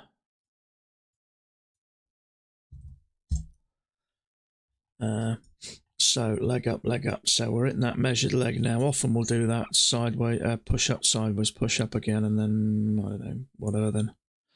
But it's sort of like one leg up, one attempt to go lower, second attempt to go lower, and then up. So that's that trade I missed. If only you knew it was going to do that. But yeah, it's almost like a penguin style trade, is it? We have that push up, we make one attempt to go lower, try again, another attempt to go lower, fade to break out, and up we go. So we've broken that measured move now. That to me is a clear overshoot. So if we can get a lower high there, I've noticed Marco started to mark those.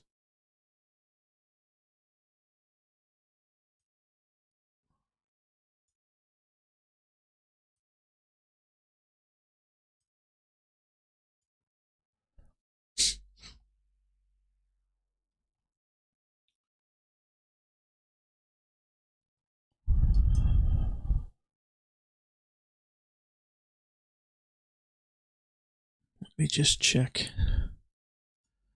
We haven't got anything like that. I'm not a fan of that one.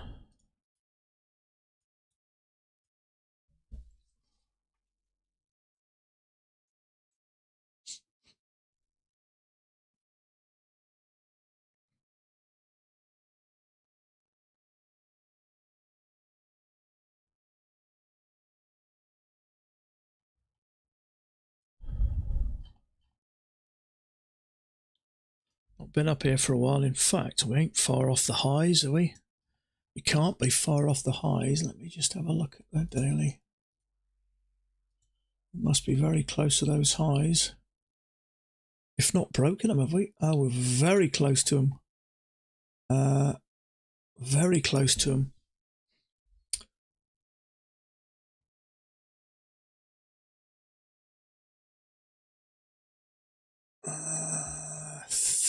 Three, 4, I would say.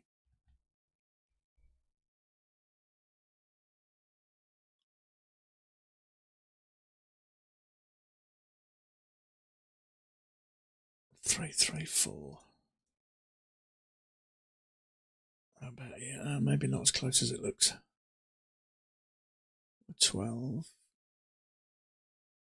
34, yeah, about here. Something like that, all-time highs. Right, hold on a minute.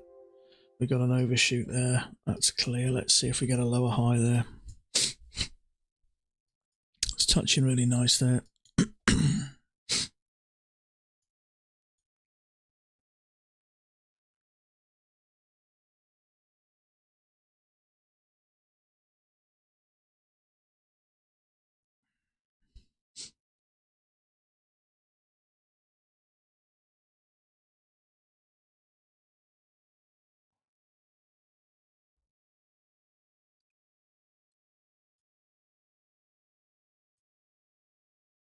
Yeah, we're about 20 points away from the all-time highs. Nice to know we're having a push back up. Mind you, we could have an absolute tank now, though, couldn't we? That's the daily. We could hit it. Really could.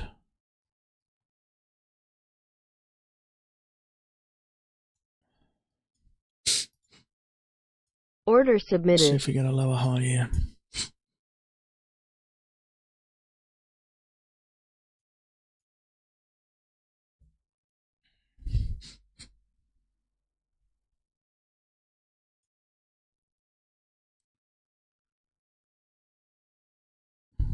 Hopefully not a big risk either.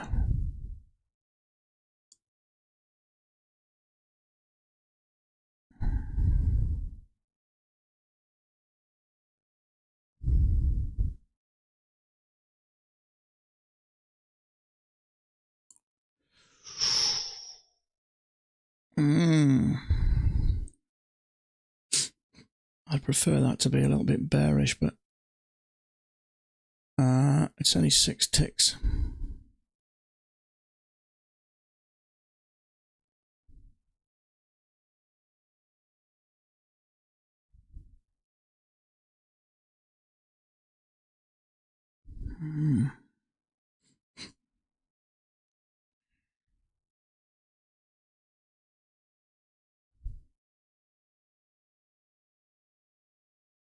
Yeah, 20 points to all-time highs.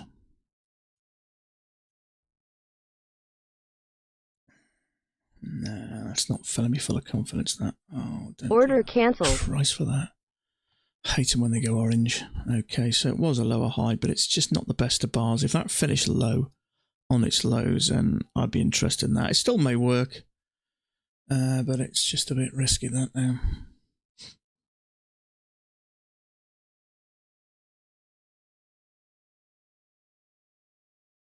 It's quite a small risk. 6 ticks if you can get in there on the close, and a tick above, it's $175 risk.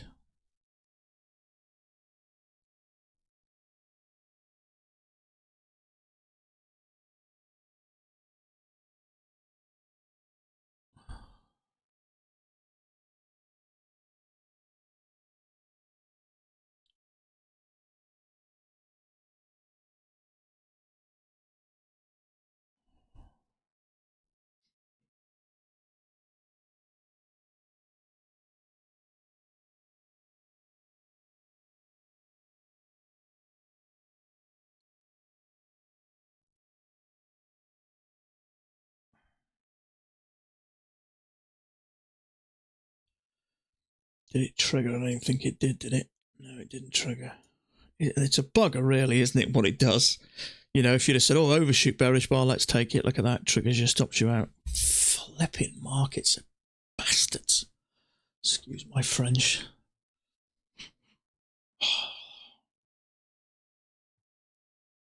You just have to sort of learn and adapt.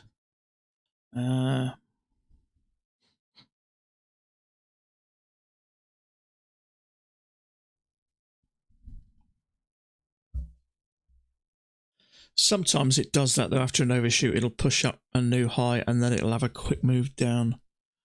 But I'm looking on the NQ, and I'm not sure whether I see an overshoot here. It's hard to say, really. It's initially I had it here, but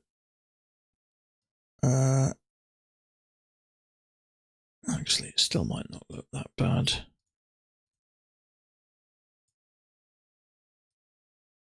Yeah, no, it's nowhere near an overshoot, really, is it? Put it all in one channel. There is no overshoot. You can get it in, can you? Let's have a look. I've been on an hour and I kind of like it. But the trouble is, when it does move out,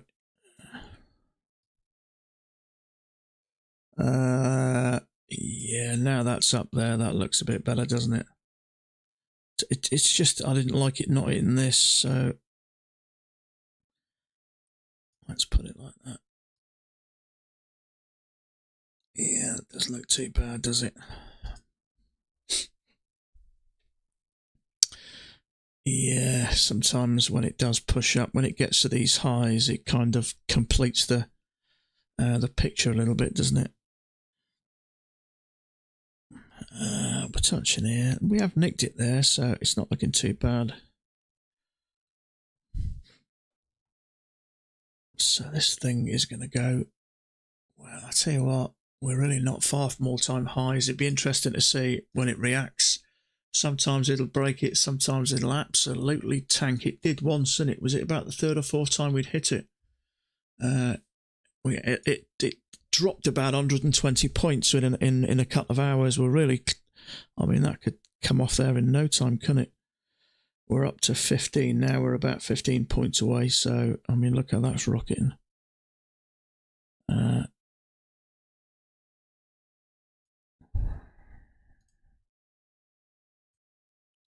Yeah, I don't think that'll take that long if it continues at that rate.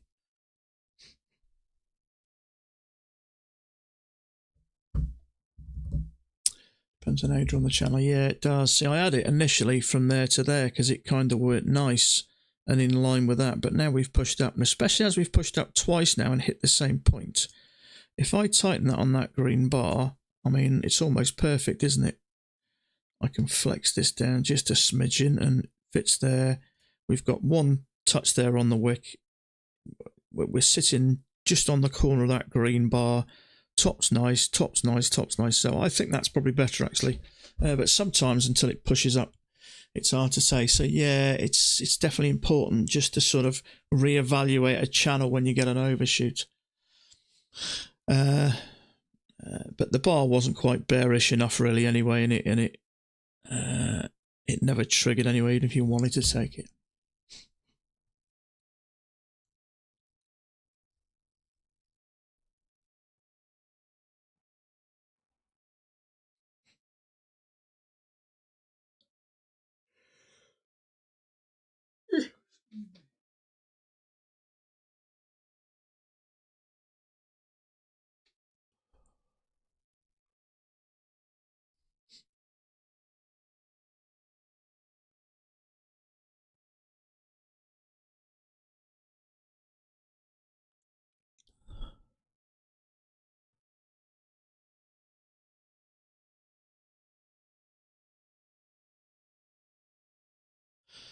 Here, if I'd have had it like that, I don't think I'd have taken anything. Did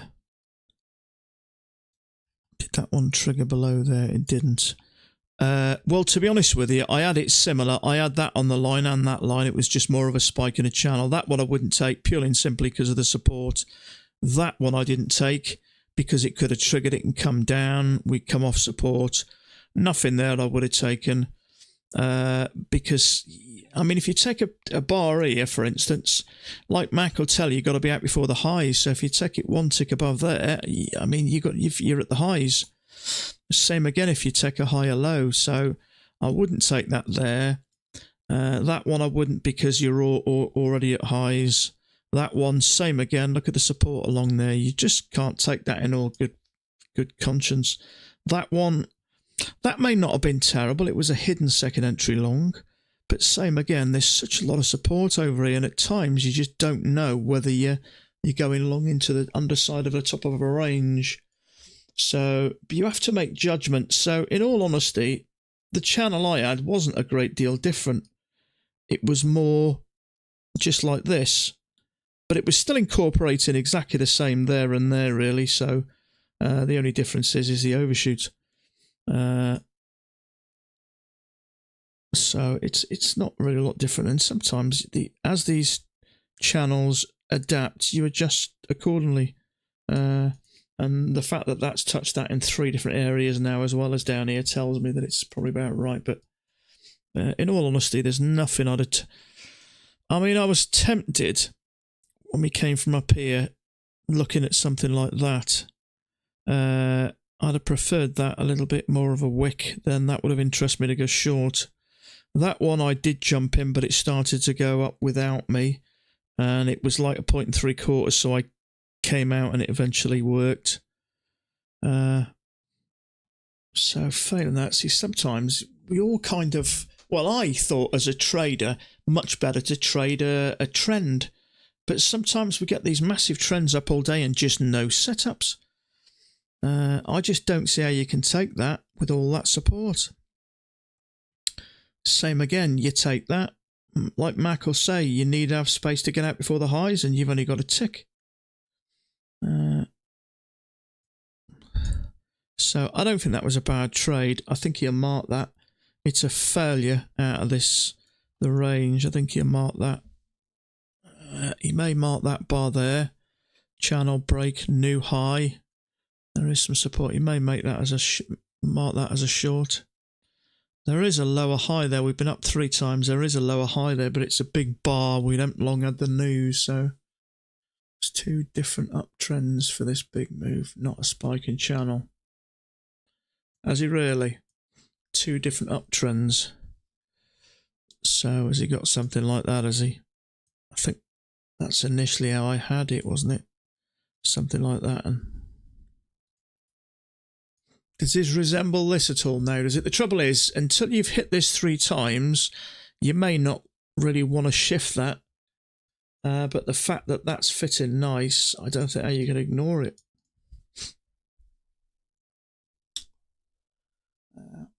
Big move, not a spiking channel.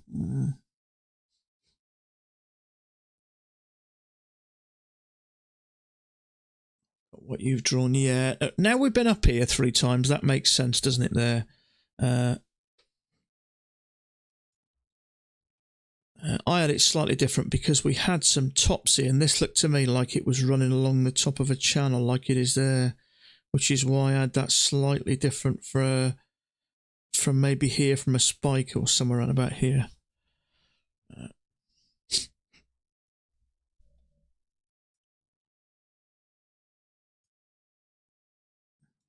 But they are open to interpretation, aren't they, channels sometimes? But I tend to watch people like Thomas Wade at the end of the day and Mac, and as long as I've had mine very similar, I tend to get more in common with Thomas Wade's than Mac's. Is Mac considered the holy god of future trading world? He is for a Pat's trader, I suppose, isn't he? He's our sort of illustrious leader, if you like. He's been trading well over 25 years. So yeah, we tend to sort of follow what he says and what his chart is.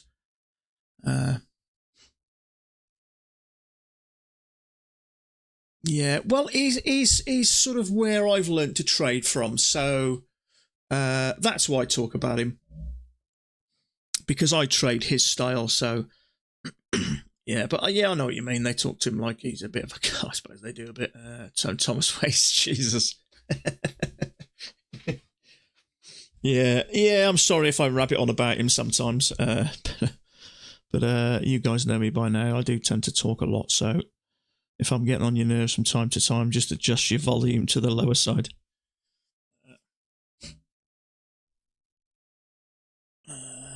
Yeah, I know you are, mate. I know. But yeah, we do tend to, don't we? He is someone we all can't do without, can't live without, really.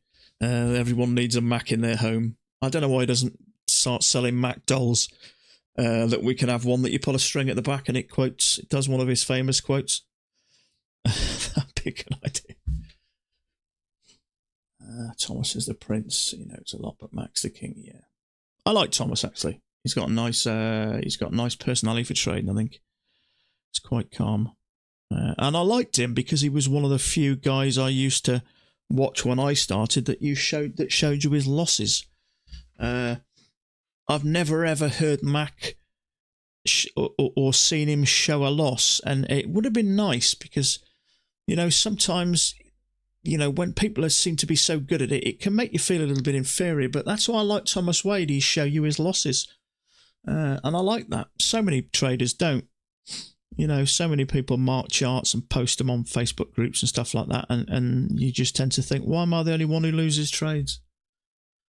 He is transparent, yeah, that's why I liked him. Batman never loses. He does he? But yeah, I do like it. In fact, Marco a while back, didn't he? Someone asked him about a losing trade. I think it's good because it does humanise traders, especially for newer people. Are we getting this big drop now? No, we're getting close to the top. But I always think it's nice to get. I'd love Mac just for one day to have a talk through. Maybe not just maybe when he retires, close to when he tries. So not trade, and just talk through what he's seeing and where he will get in. Just a live chit chat with him. Was a great start to my trading. These days, I take much simpler entries. I wanted a year. I absolutely believe that, and Max told me that before in a conversation. He said, when you learn to trade, you naturally develop your own style and your own way of doing things. And it's because I said, I've looked at going for 6 ticks because so many trades. And he went, that's perfectly fine. It's absolutely normal. Excuse me, to experiment and to learn. It's part of life. When we learn to drive, we all drive a certain way, don't we? Don't cross your arms, don't do this, don't do that. And then you find your own style. It doesn't mean it's a bad style, but everyone's got their own way of doing something. You could do exactly the same. I worked as a bricklayer for a while, and I could see bricklayers laying bricks completely different. But you learn the basics, and then you develop your own style. And sometimes you'll adjust things. Like I go for 2 points most of the time. And some trades you may not take. Sometimes you'll add setups to it, but it is about developing as a trader. You have kind of a picture.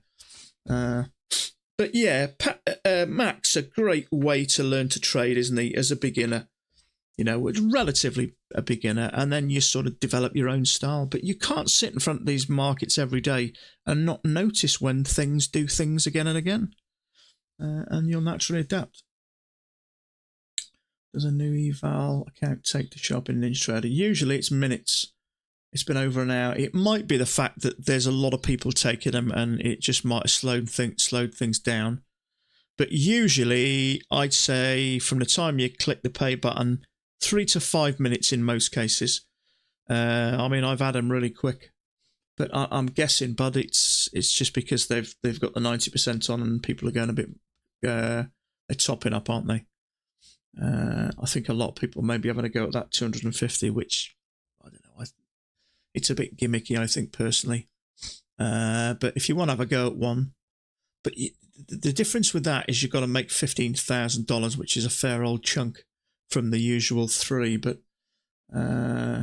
Thomas feels a little bit more friendly. Yeah, he does. Yeah, you understand a little bit more about Thomas, don't you? I just wish you wouldn't call it the E Mini instead of the E Mini. It sounds like when you first learn your letters, Burka. It's like that, isn't it? It's just his accent, isn't it? What are some? You'll have to go and have a look, mate. I've heard multiple variations, but I believe now you can't trade without a stop, which I don't think's a bad thing. I believe now your stop can't be more than 3 times the distance of your trade. So if you're going for a point profit, your stop can't be more than 3 points away. So if you risking 3 to make 1, that's what I believe. There's something about the OCO orders which Alpine does. There's limits on that, so for most people it won't make a difference.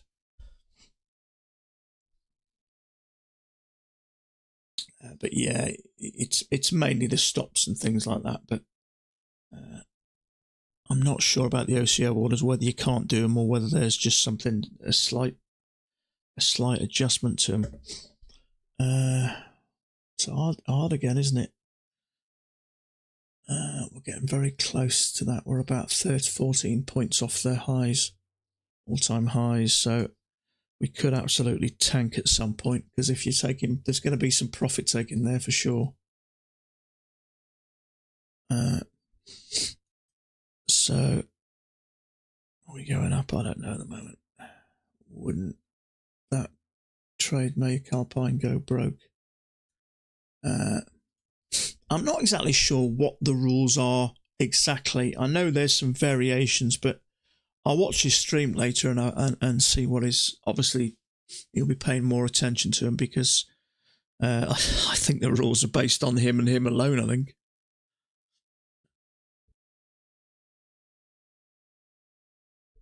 But I think, honestly, for 98% of us, I don't think there's nothing's going to change, really. Nothing's concerned me, anyway, that I've heard. My motto strategy for long trades: buy cheap, low, sell high. Yeah. Yeah, so you're more of a swing trader then, really, aren't you? It doesn't matter. If you risk 3 points, sorry, if you have a 3-point stop and you go for 30-point profit, no problem whatsoever. All they're saying is you can't go for a point on 10 contracts and have a 10-point stop. Because you're clearly just leaving your stoppers away as far as you can and risking the account. No, no channels, horizontal lines do the job. Yeah, absolutely. There's so many ways to trade, isn't there? I suppose we will learn certain ways for one reason or another.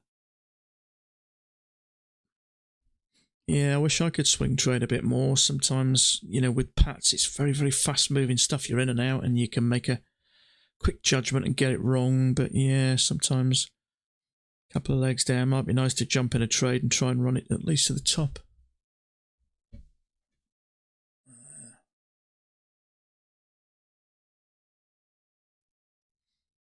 Yeah. Interesting to see what his take is on it later. He may be able to adjust things so it's not so much of an issue. Where's that? All-time highs up here. So we are 16 points. We're about 18, 19 points away.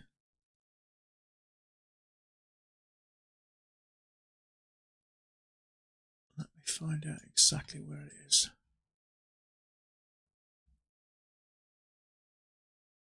$33.50.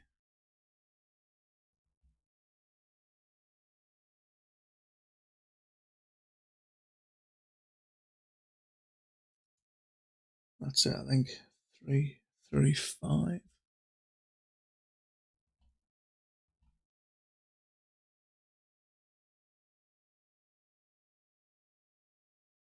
Yeah, 33350. Yeah. Okay. So that is all-time highs. So interesting to see how we react to that.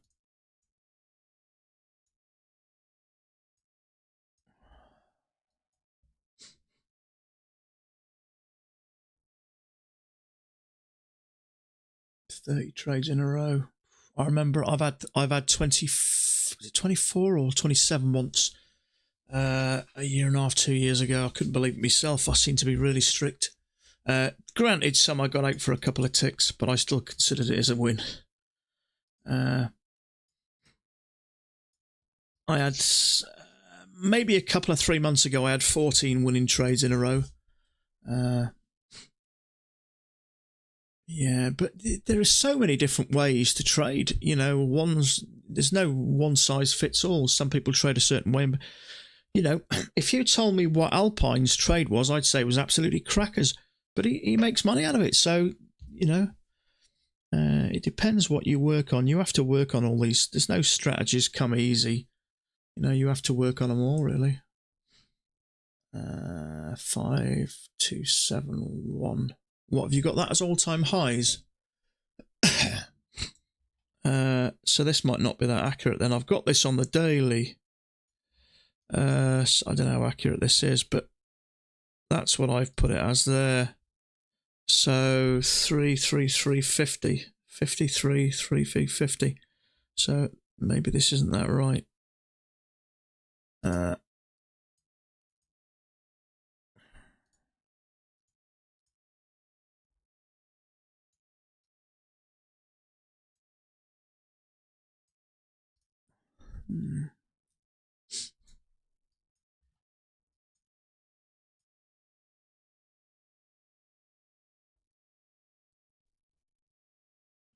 Setup is like 80% win rate is buy sell price actually.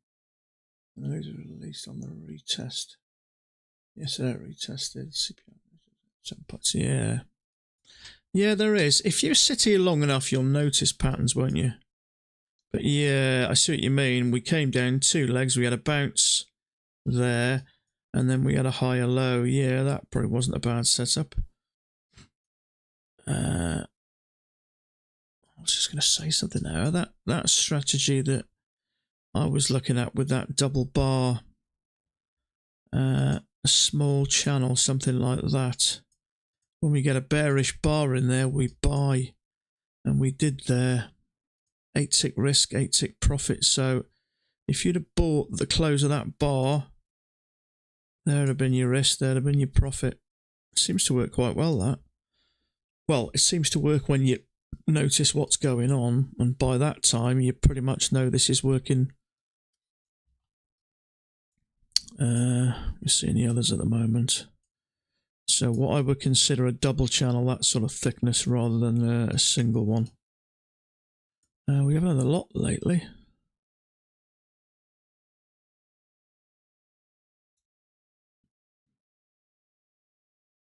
No, there's not been a tremendous amount. The channels have been a little wider.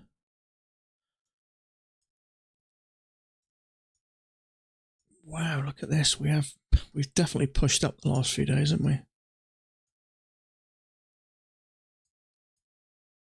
We seem to be flattening off in parts, which is making me a bit nervous.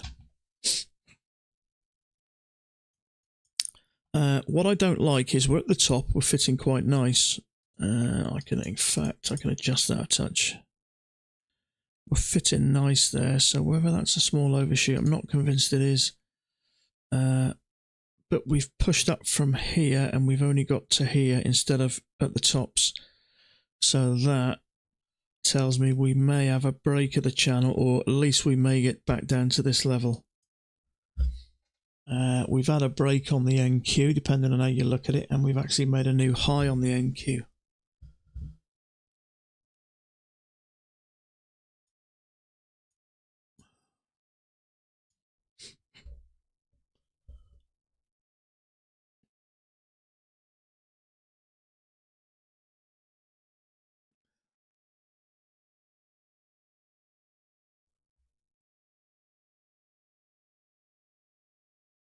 Five 3 is all-time highs. It's trying to retest it. Yeah, I've got it about that as well. Up here. 3 yeah, it's around about here. We've still got a little bit to go, but are we going to hit it?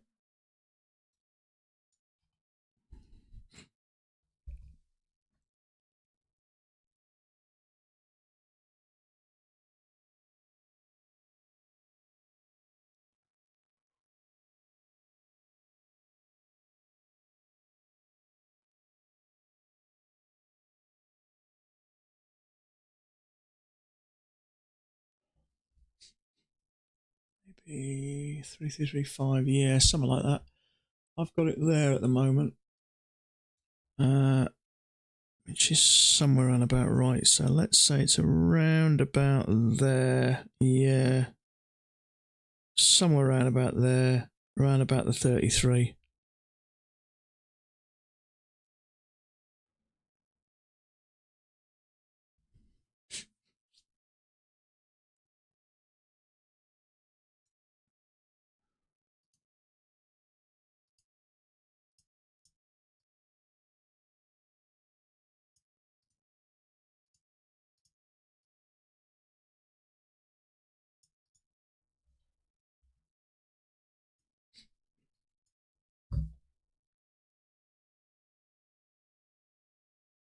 Tried to gamble that one, it did not.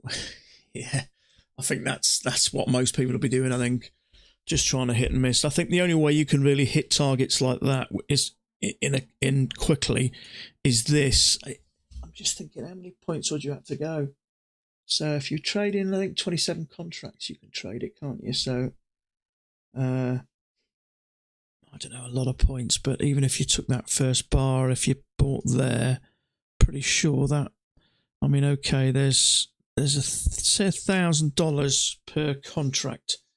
So 10 contracts, that's $10,000. So yeah, you probably need somewhere along the lines of that type of move, which you'd have got. So if you trade that during the news, I think it's probably the only way to do it, really. But yeah, you're not on your own there, Akitri. I think everyone does it. I've done my fair share of gambling myself, taking stupid trades and just jumping in and trying to get lucky. Trouble is, when they make them so cheap, it's like anything, isn't it? You're risking $1,000, you go a little bit more careful. You're risking $10. It's, it's open season, isn't it? And they know that. Apex know that. They know people aren't going to genuinely try their hardest and try and do this. You can't make $16,000 in 3 days without taking some risks. And it is a little bit hypocritical sometimes. They say from now on you can't use a stop. You've got to use a stop loss. You've got to do this, that, and the other. But they'll give you an offer to try and make it cheap. So you clearly take a risk. What's CPI and what's last month's CPI? What's CPI? What's CPI and what's... I'm not sure what you mean there, bud. Come on, Sam, use proper English, lad. What's CPI? What's last month? Oh, okay. I don't know. To be honest with you, I don't pay attention to what, because I know sometimes they'll give out figures. What's expected and blah blah blah. But I don't pay too much attention to that. To be honest with you, I just use the news to try and pass them quick.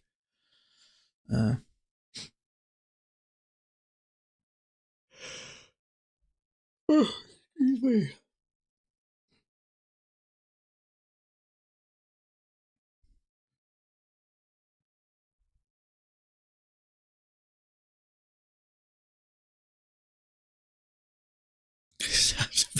Mate, I even struggle with English myself. Yeah, I just didn't read it right, mate, that's all. Yeah, English is my first language and it's probably my worst. What is this NQ doing here?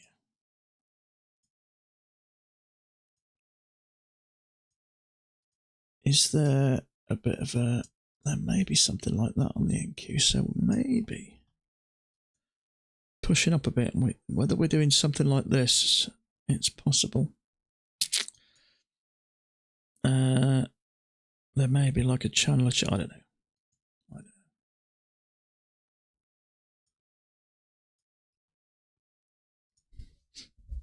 Slow again, slow.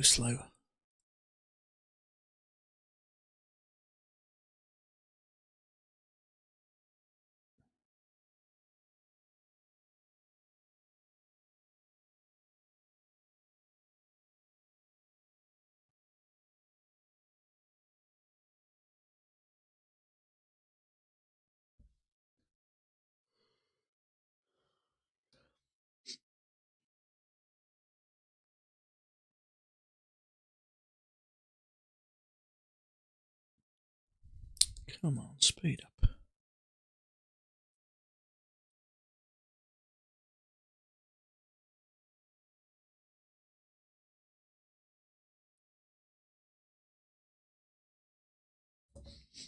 Okay, little channel with a break. I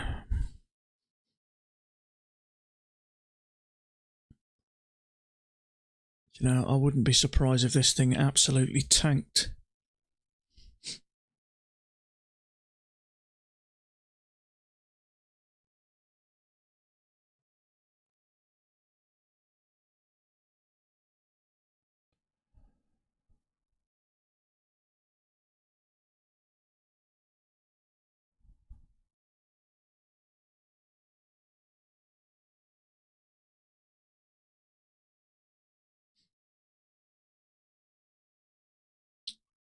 Still have a good bit of room. Yeah, where have you done your measured move from?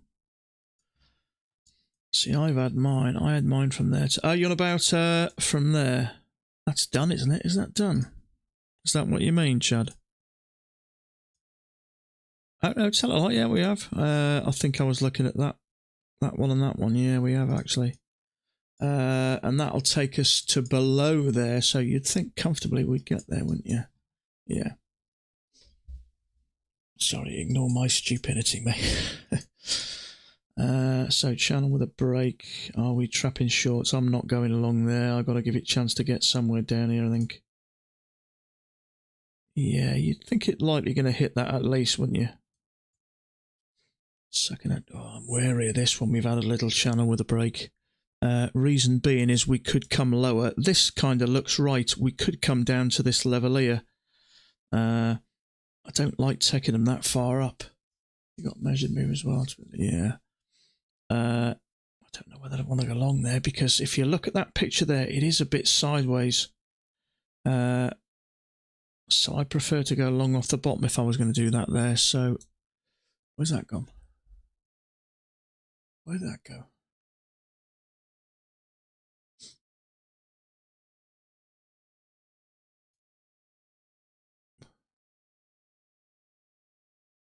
Where's that NQ chart disappeared to?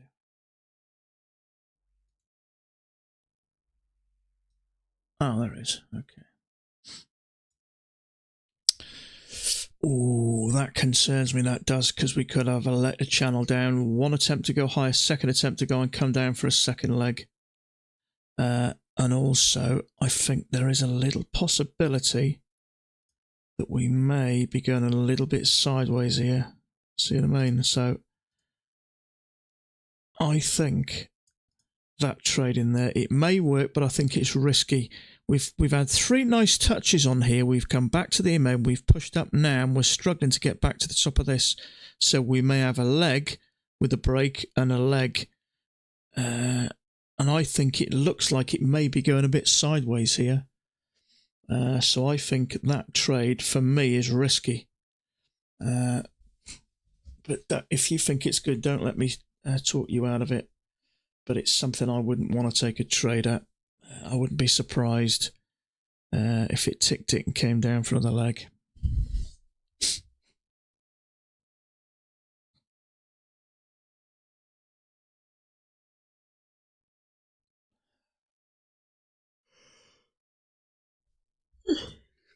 Especially as we've got this open area here. This could get down to, but if it is sideways, it could certainly come down to here.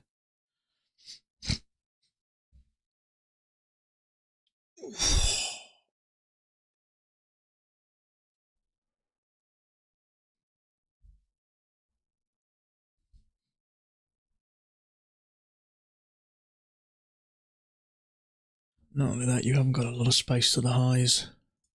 So if you put in a tick above there, you've only got a point and a quarter to the highs. So that has got, it's risky for me. I'd like to see another leg down. If we do get another leg down, that should get us down to what looks like a bit of a range. So that's not what you want to see. It may still work, but straight away I'd want out of that trade.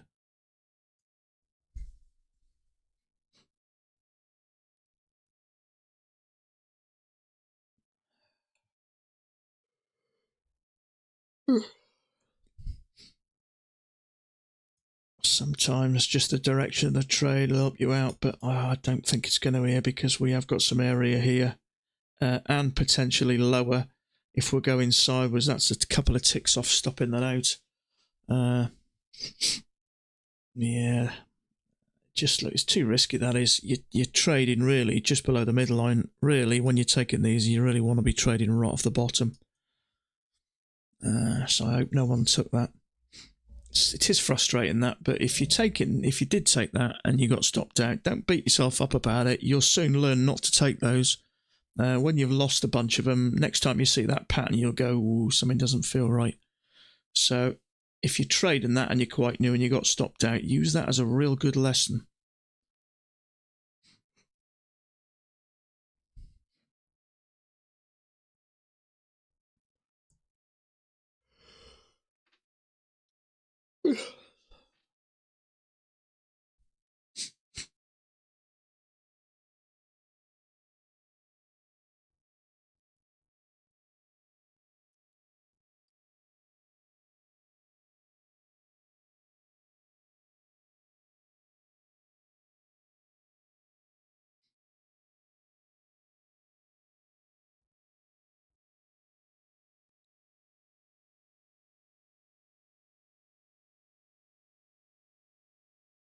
Okay, there is a second entry forming on the NQ, but to me, it's congested, that is.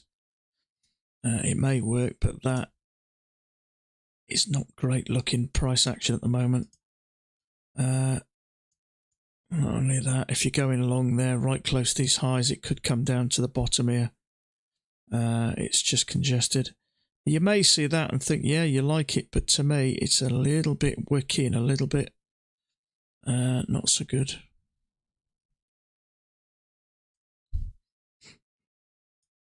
I'd want to come down here really, and same on the NQ. Leg down, take a trade here somewhere. Okay, excuse me just for a second.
Okay.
I wouldn't be surprised to see that bar stopped out.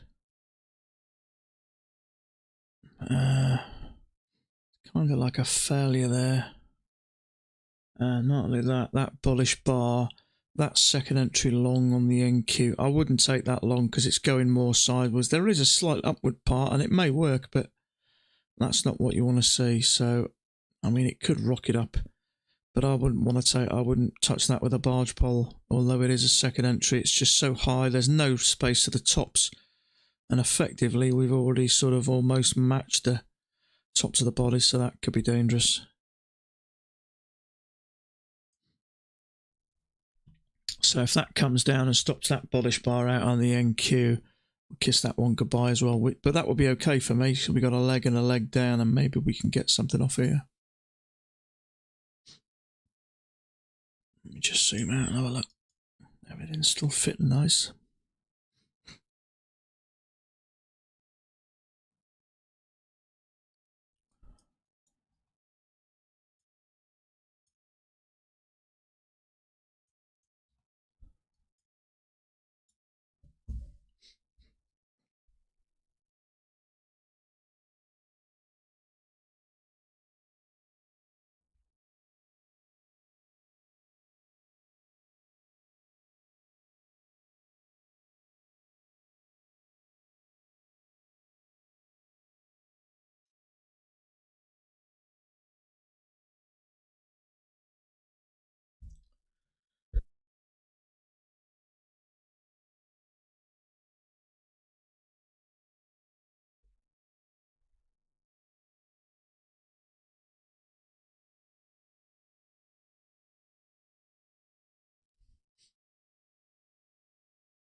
Excuse me a sec.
Sorry about that. This thing looks like it's about to absolutely tank. Whether it will or not, I don't know. But when it starts to flicker up and down, it makes me nervous, that does.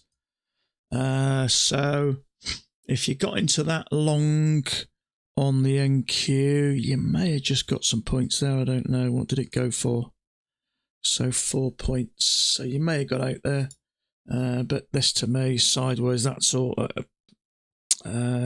it's risky, that is. And by the looks of things, this is going to have a drop in a minute. I can't see it not breaking below there.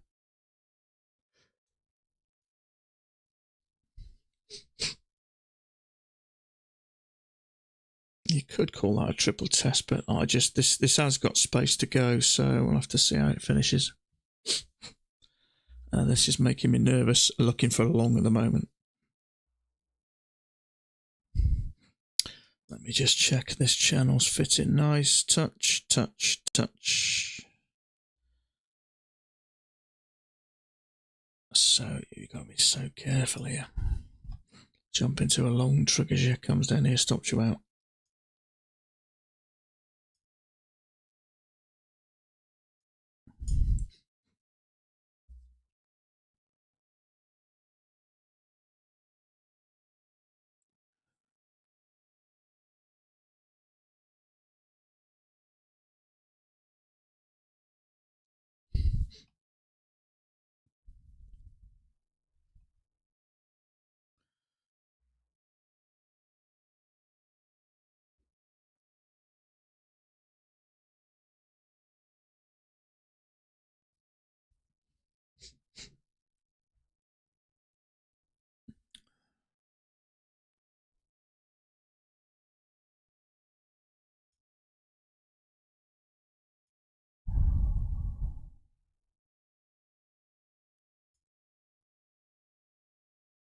So that bearish bar there, the failure has triggered.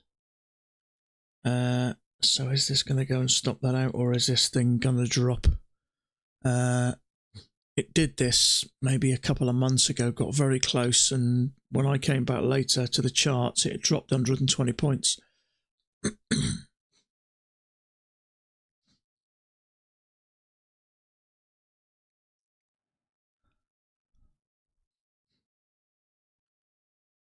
Trouble is, what I've found is your natural thought process at the moment is to go long.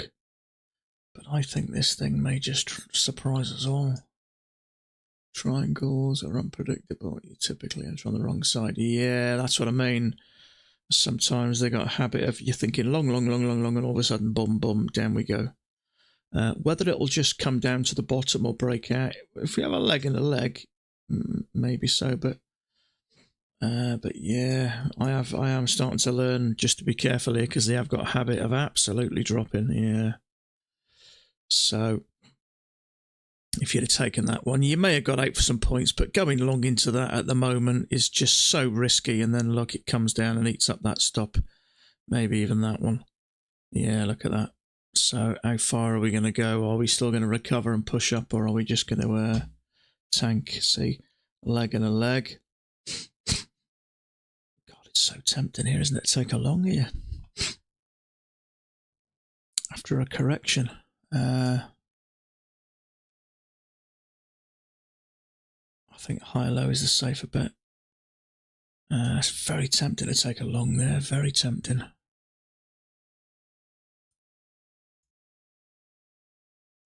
Leg and a leg. 2 clear legs back. Order submitted. My concern is this thing just tanks.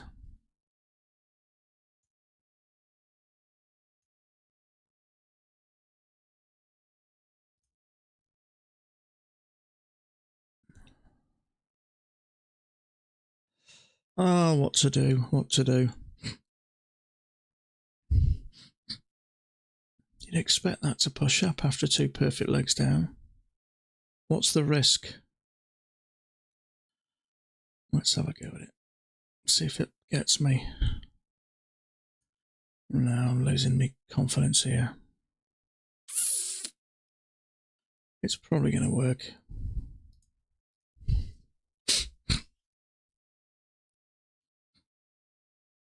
It's a perfect correction, isn't it? You'd think it may work. Let's see if we get a higher low or something. Shall up there with bright leg and leg. It's a perfect measured leg. I'm just going to get rid of that. Order just a minute, canceled. just in case it goes orange.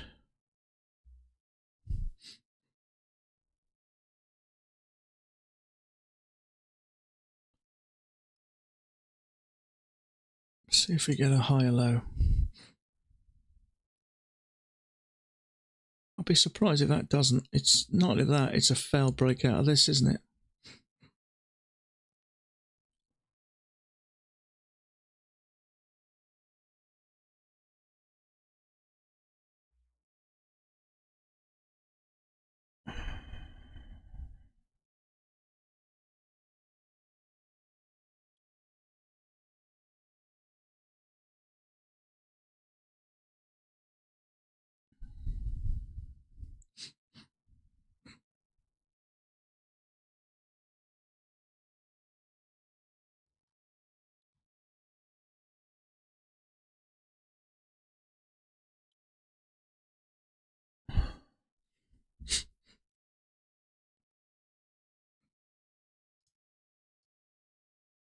I don't think it's a bad trade. Perfect measured leg down. The trouble is we've just had 1 leg out the break.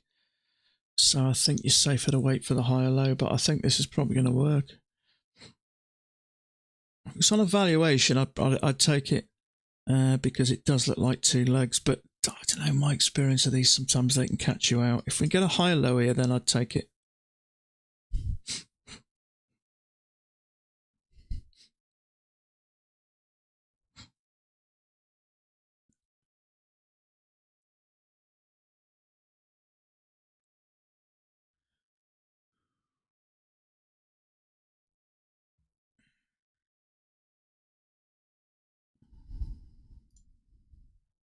Order submitted. See if we get a higher low.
Order cancelled.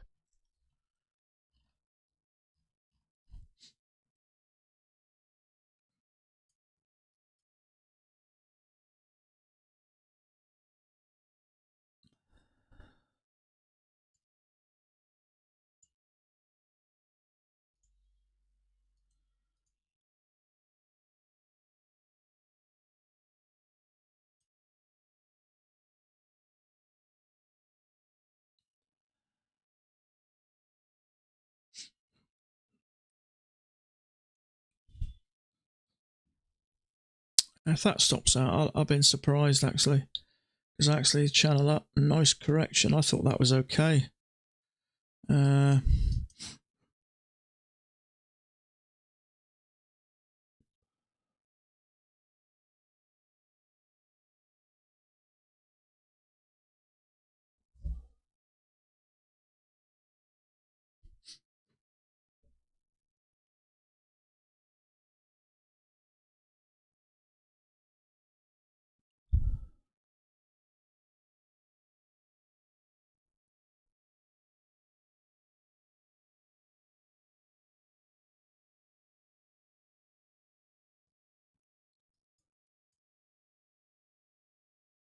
Still hasn't been activated. It's unusual.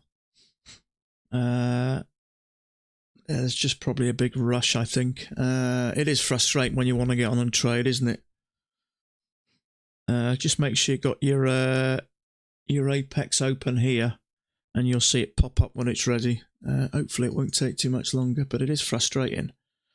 Especially if you're waiting on that 250,000 one, and you've only got about 3 days to pass it.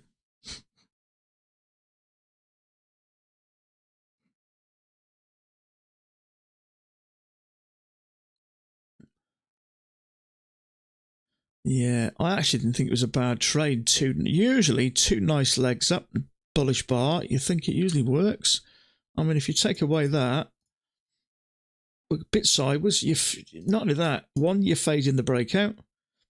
Two perfect measured legs, stuff like that. A nice correction usually works.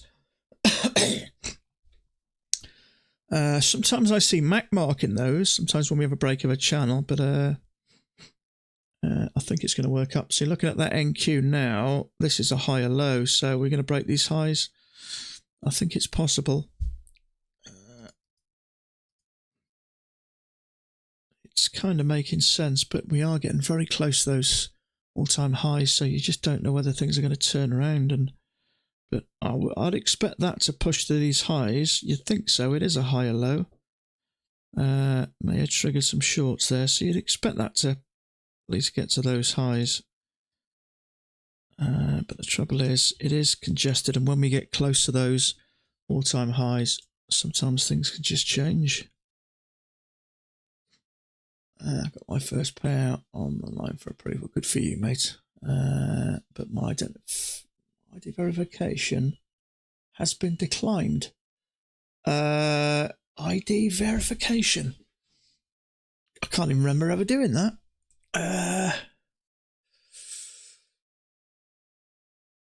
I'm not sure, bud. They fix the other thing at the end of the day. They fix the... Oh, okay, so you might be okay. Okay, so that's better news then. You can put in a ticket. It will still be done at the end of the day. Okay, there you go, Kev. There you go. Should I not worry? It sounds like it, mate. Yeah. I had it happen once to me. Okay.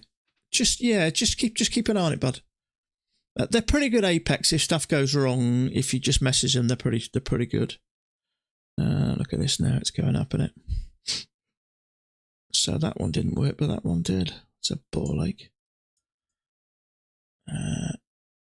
So that trade I looked at there, the higher low, it got to where I thought it might do. The trouble is, are we struggling? Is this thing just going to plop? I put a ticket in. Yeah, it doesn't hurt to do that ticket. Yeah, it's hard to trade here because we are getting close to those all-time highs. You just don't know if it is going to go much further or is it going to drop.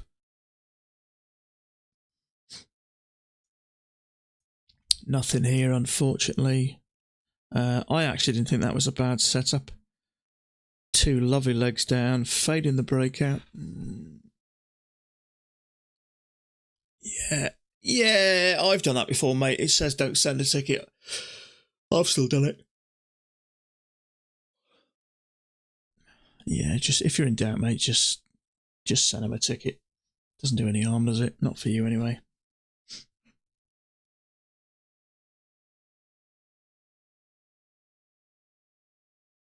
It's a shame they don't do like a live chat, isn't it? That'd be ideal rather than putting a message in.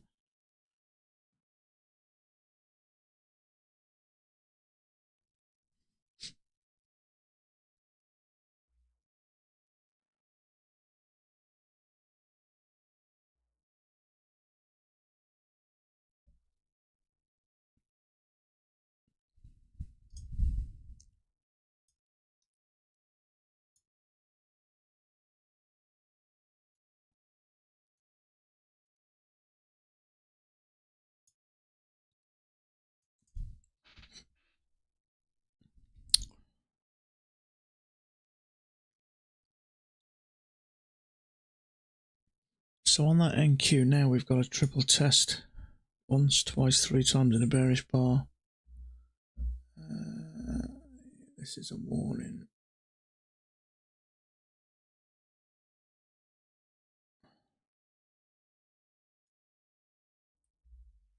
This is a warning. Meme stock, AM Sage, MC Squeeze has come to an end. Game over. It's all over. Short now. No, I don't know about that.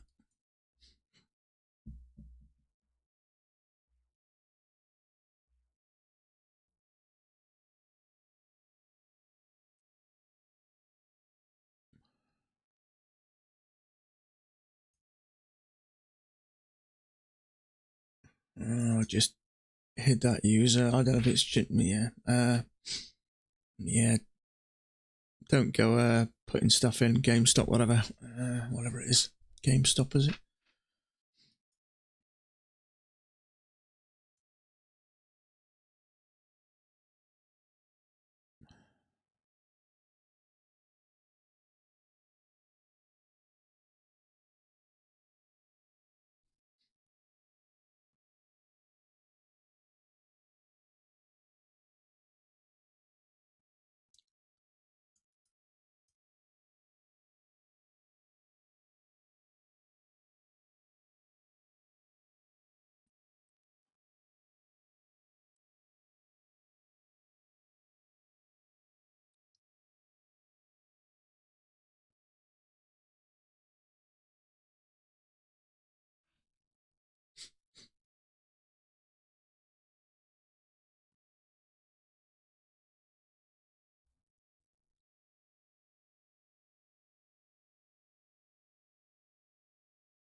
Is this thing just gonna tank?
Back in the range, yeah.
Is there a higher low there, I wonder?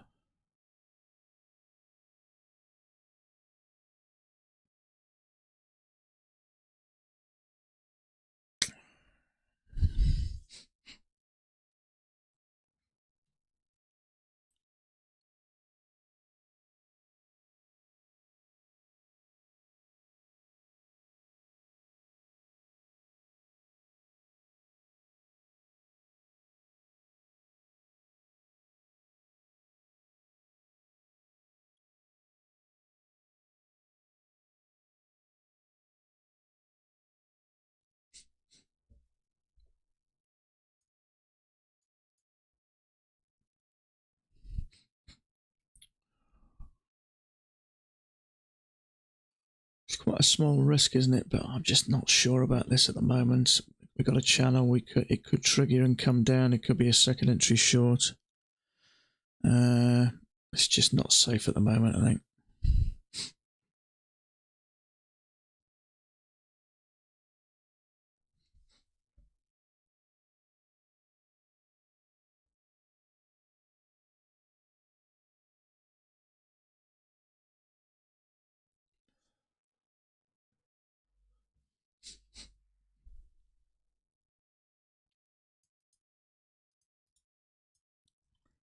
So we've had a break, push up, possible high low. May work. I don't know what I'm seeing here. It's just a bit choppy and a bit unclear. It may work. Trouble is, at the NQ at the moment, we're sideways and we're right close to these highs, so you don't know whether that's going to push up and out or whether it's going to trigger and come down. This is choppy and unclear at the moment. And sort of the same, really. May work, but it's too rich for my blood.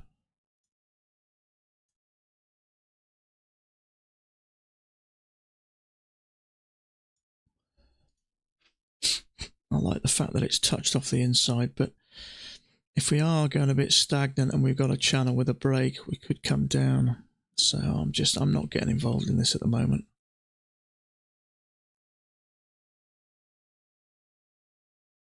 Touch, touch, touch.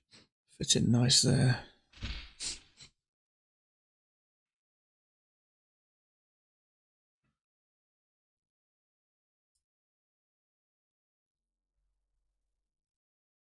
Gosh, I'm starting to think I've got trust issues with this chart. It's kind of hard to trust it because it's got a habit of just really chopping you up. I mean, we've got a channel which looks like a channel. One attempt high, second attempt high, trapping so long this could come down. May get a second entry long off here, stopping that out, so we'll see.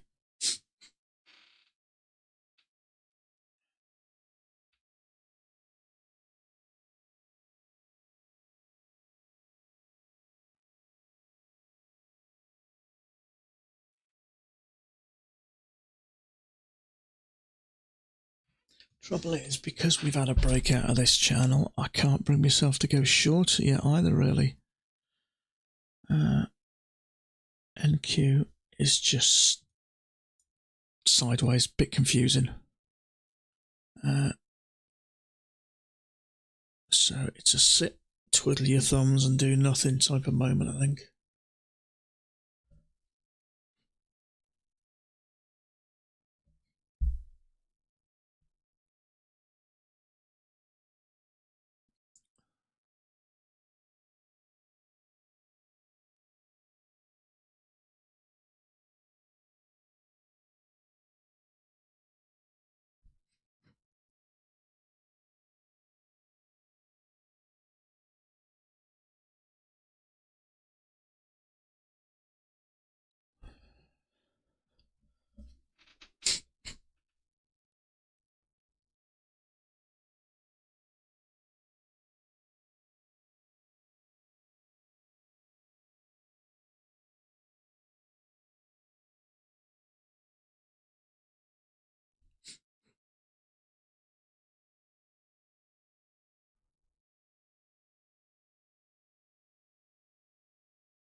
Trouble is, there may be a second entry long there, but do I really want to go long into this? It may rock it up, but it may just trigger and come down.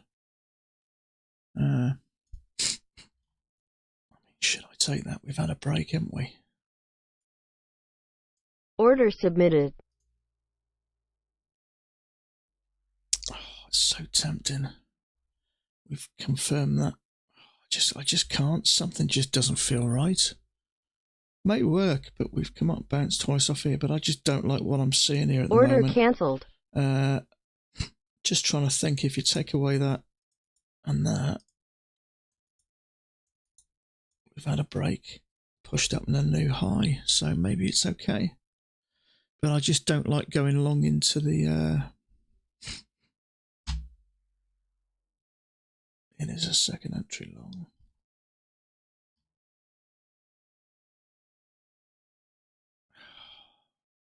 The bit that's making me nervous is looking at the NQ. Now, if it gets above there, I think it'll pump enough, push enough, but I just don't know. Look how much it's struggling. It is a failure as well, but perhaps it's going to work. 8 ticks, isn't it?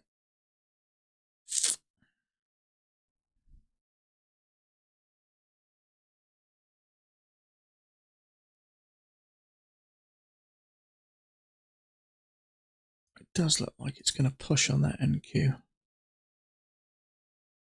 Order submitted.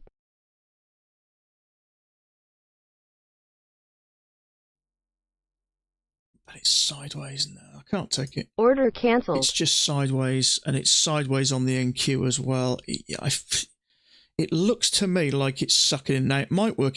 Sometimes it'll do that. It'll push and push and push and push and tease you in. And that'll end up semi-bullish, and it'll give you another one and tease and tease and tease you in. So you can recount there. Let's see if we get a higher low here, trapping shorts there. It's just congested to shit, isn't it? That is just too dangerous. Really is. If it can get above all this support on the NQ, then it will go higher, I think. But it's struggling. Look, it could just drop.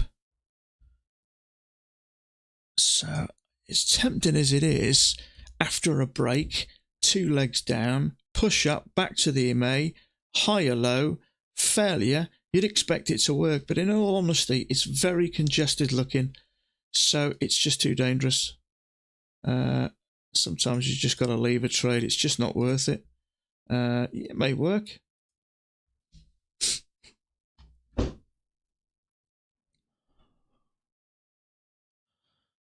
See if it breaks above there, it'll hit some more stops, I think. That's 6 ticks, isn't it? 7 ticks.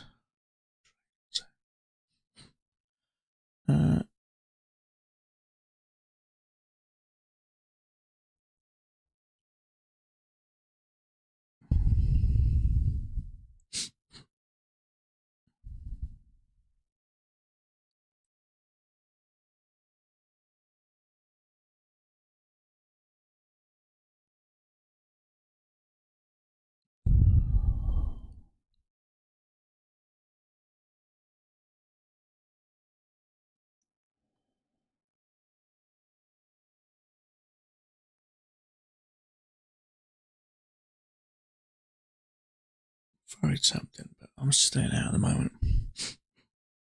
Leg up, 2 legs back.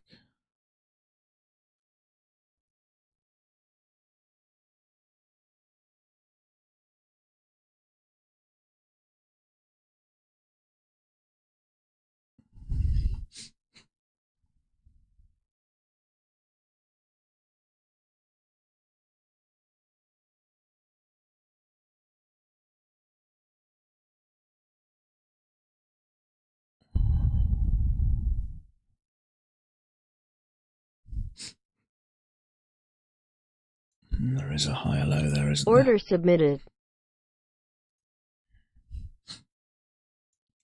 Okay, let's give it a go. Has it got me or not? Come on.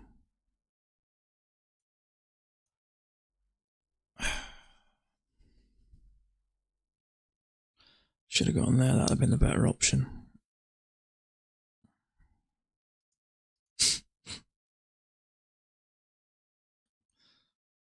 Order cancelled. Just not sure about it, so I'm staying out of it.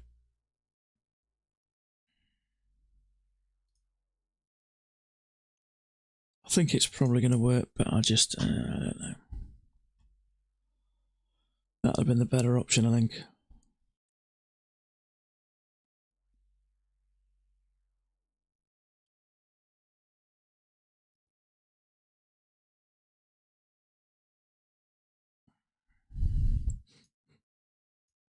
On market. How far has it gone? So I'd have gone for 2 points there.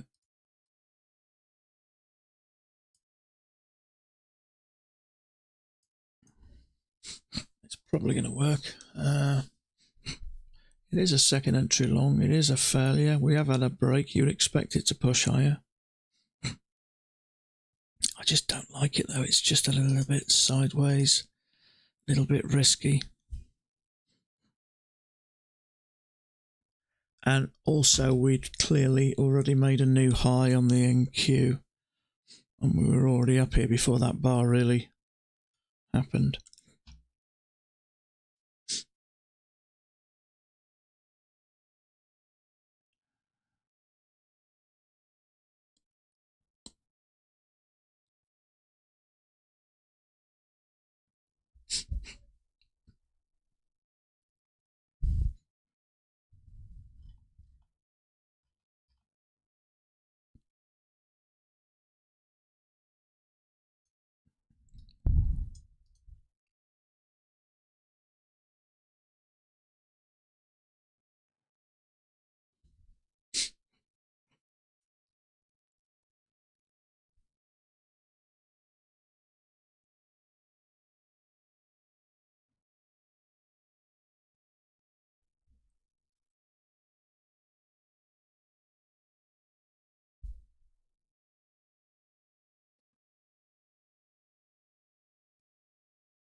So that would have been the 2 points.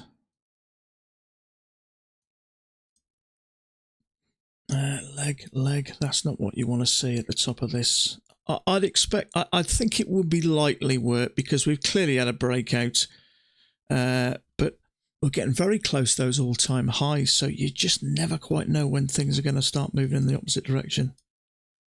I think it'll probably work, but I just don't like what I'm looking at. It's a bit congested. There is some support here.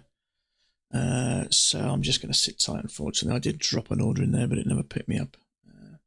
And in all honesty, I'd have probably gone for 6 points. See, if you take these, really, you need to, like Max says, really, you're best off getting out before the highs. You could consider these highs, I suppose, but the right place to enter in the last red bar. That one there. Yeah, I mean, you think there, it's triggering that there. But yeah, if it triggers that start to move up, then maybe jump into that trade, but just a little bit later on. It's probably going to work, I think. It's 3, yeah.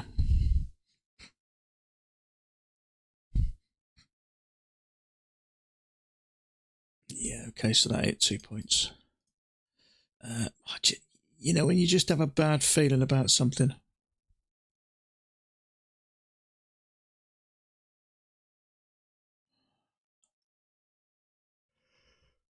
Excuse me. Trouble is, by the time this was forming, we were already out the top on the NQ. That's what concerned me. You took it on a sim. Yeah, I'd have taken it on the valuation, 100, 100% every time. But, when you just get a feeling something doesn't look right, it's a bit congested here and here. That threw me. Perfect measured leg down. Most of the time, that would just work up beautifully, but it didn't. It came down some more, then pushed up and went sideways. So it's just looking a little bit unnerving. You're in for a scalp. I mean, sometimes it just works anyway, but other times it's just a little bit unclear. I like the fact we had a leg up. I thought there was a chance we could have another leg up, but then when we seem to be struggling here, and same on the NQ, there's a lot of support here. You never quite know it's going to decide to take a nosedive. And sometimes the slower it starts to push up, the quicker it comes down. So, I know, sometimes you leave these trades, don't you? But I decided to leave that one because I've seen them a lot of the times, and a lot of times Mac will mark them as a second entry, 2 legs down. But I left it and it triggered and stopped you out. So it was a good decision to make that. Something just didn't add up. I don't know what it was. And same here, I had that same feeling. It is a little bit congested. You don't know when it's going to trigger you and come down, but it did work. But I think the safest thing is if you feel uneasy about it, something doesn't add up, something doesn't feel right, the best thing to do is just to not take it. By not taking a trade, you're never going to lose a penny. Now, don't get me wrong, an evaluation, I would have taken it. Because I think it would have been worth the risk.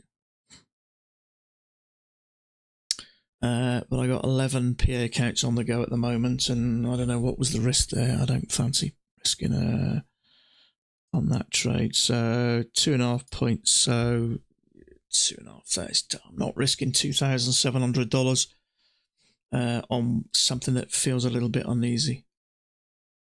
Okay, so it did what it was supposed to do. Pretty sure Thomas Wade will mark it and Mac.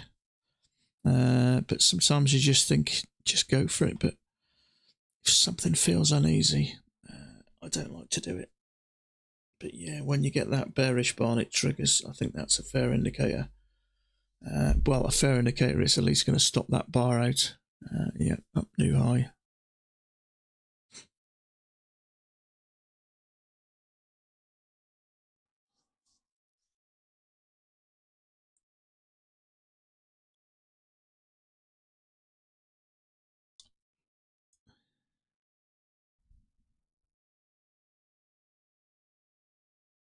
Okay, so I think I'm done for the day. That one I put it in, but it went without me and I cancelled it. It did come back a bit, but fading the breakout, I mean, look at that, if you'd have got in there.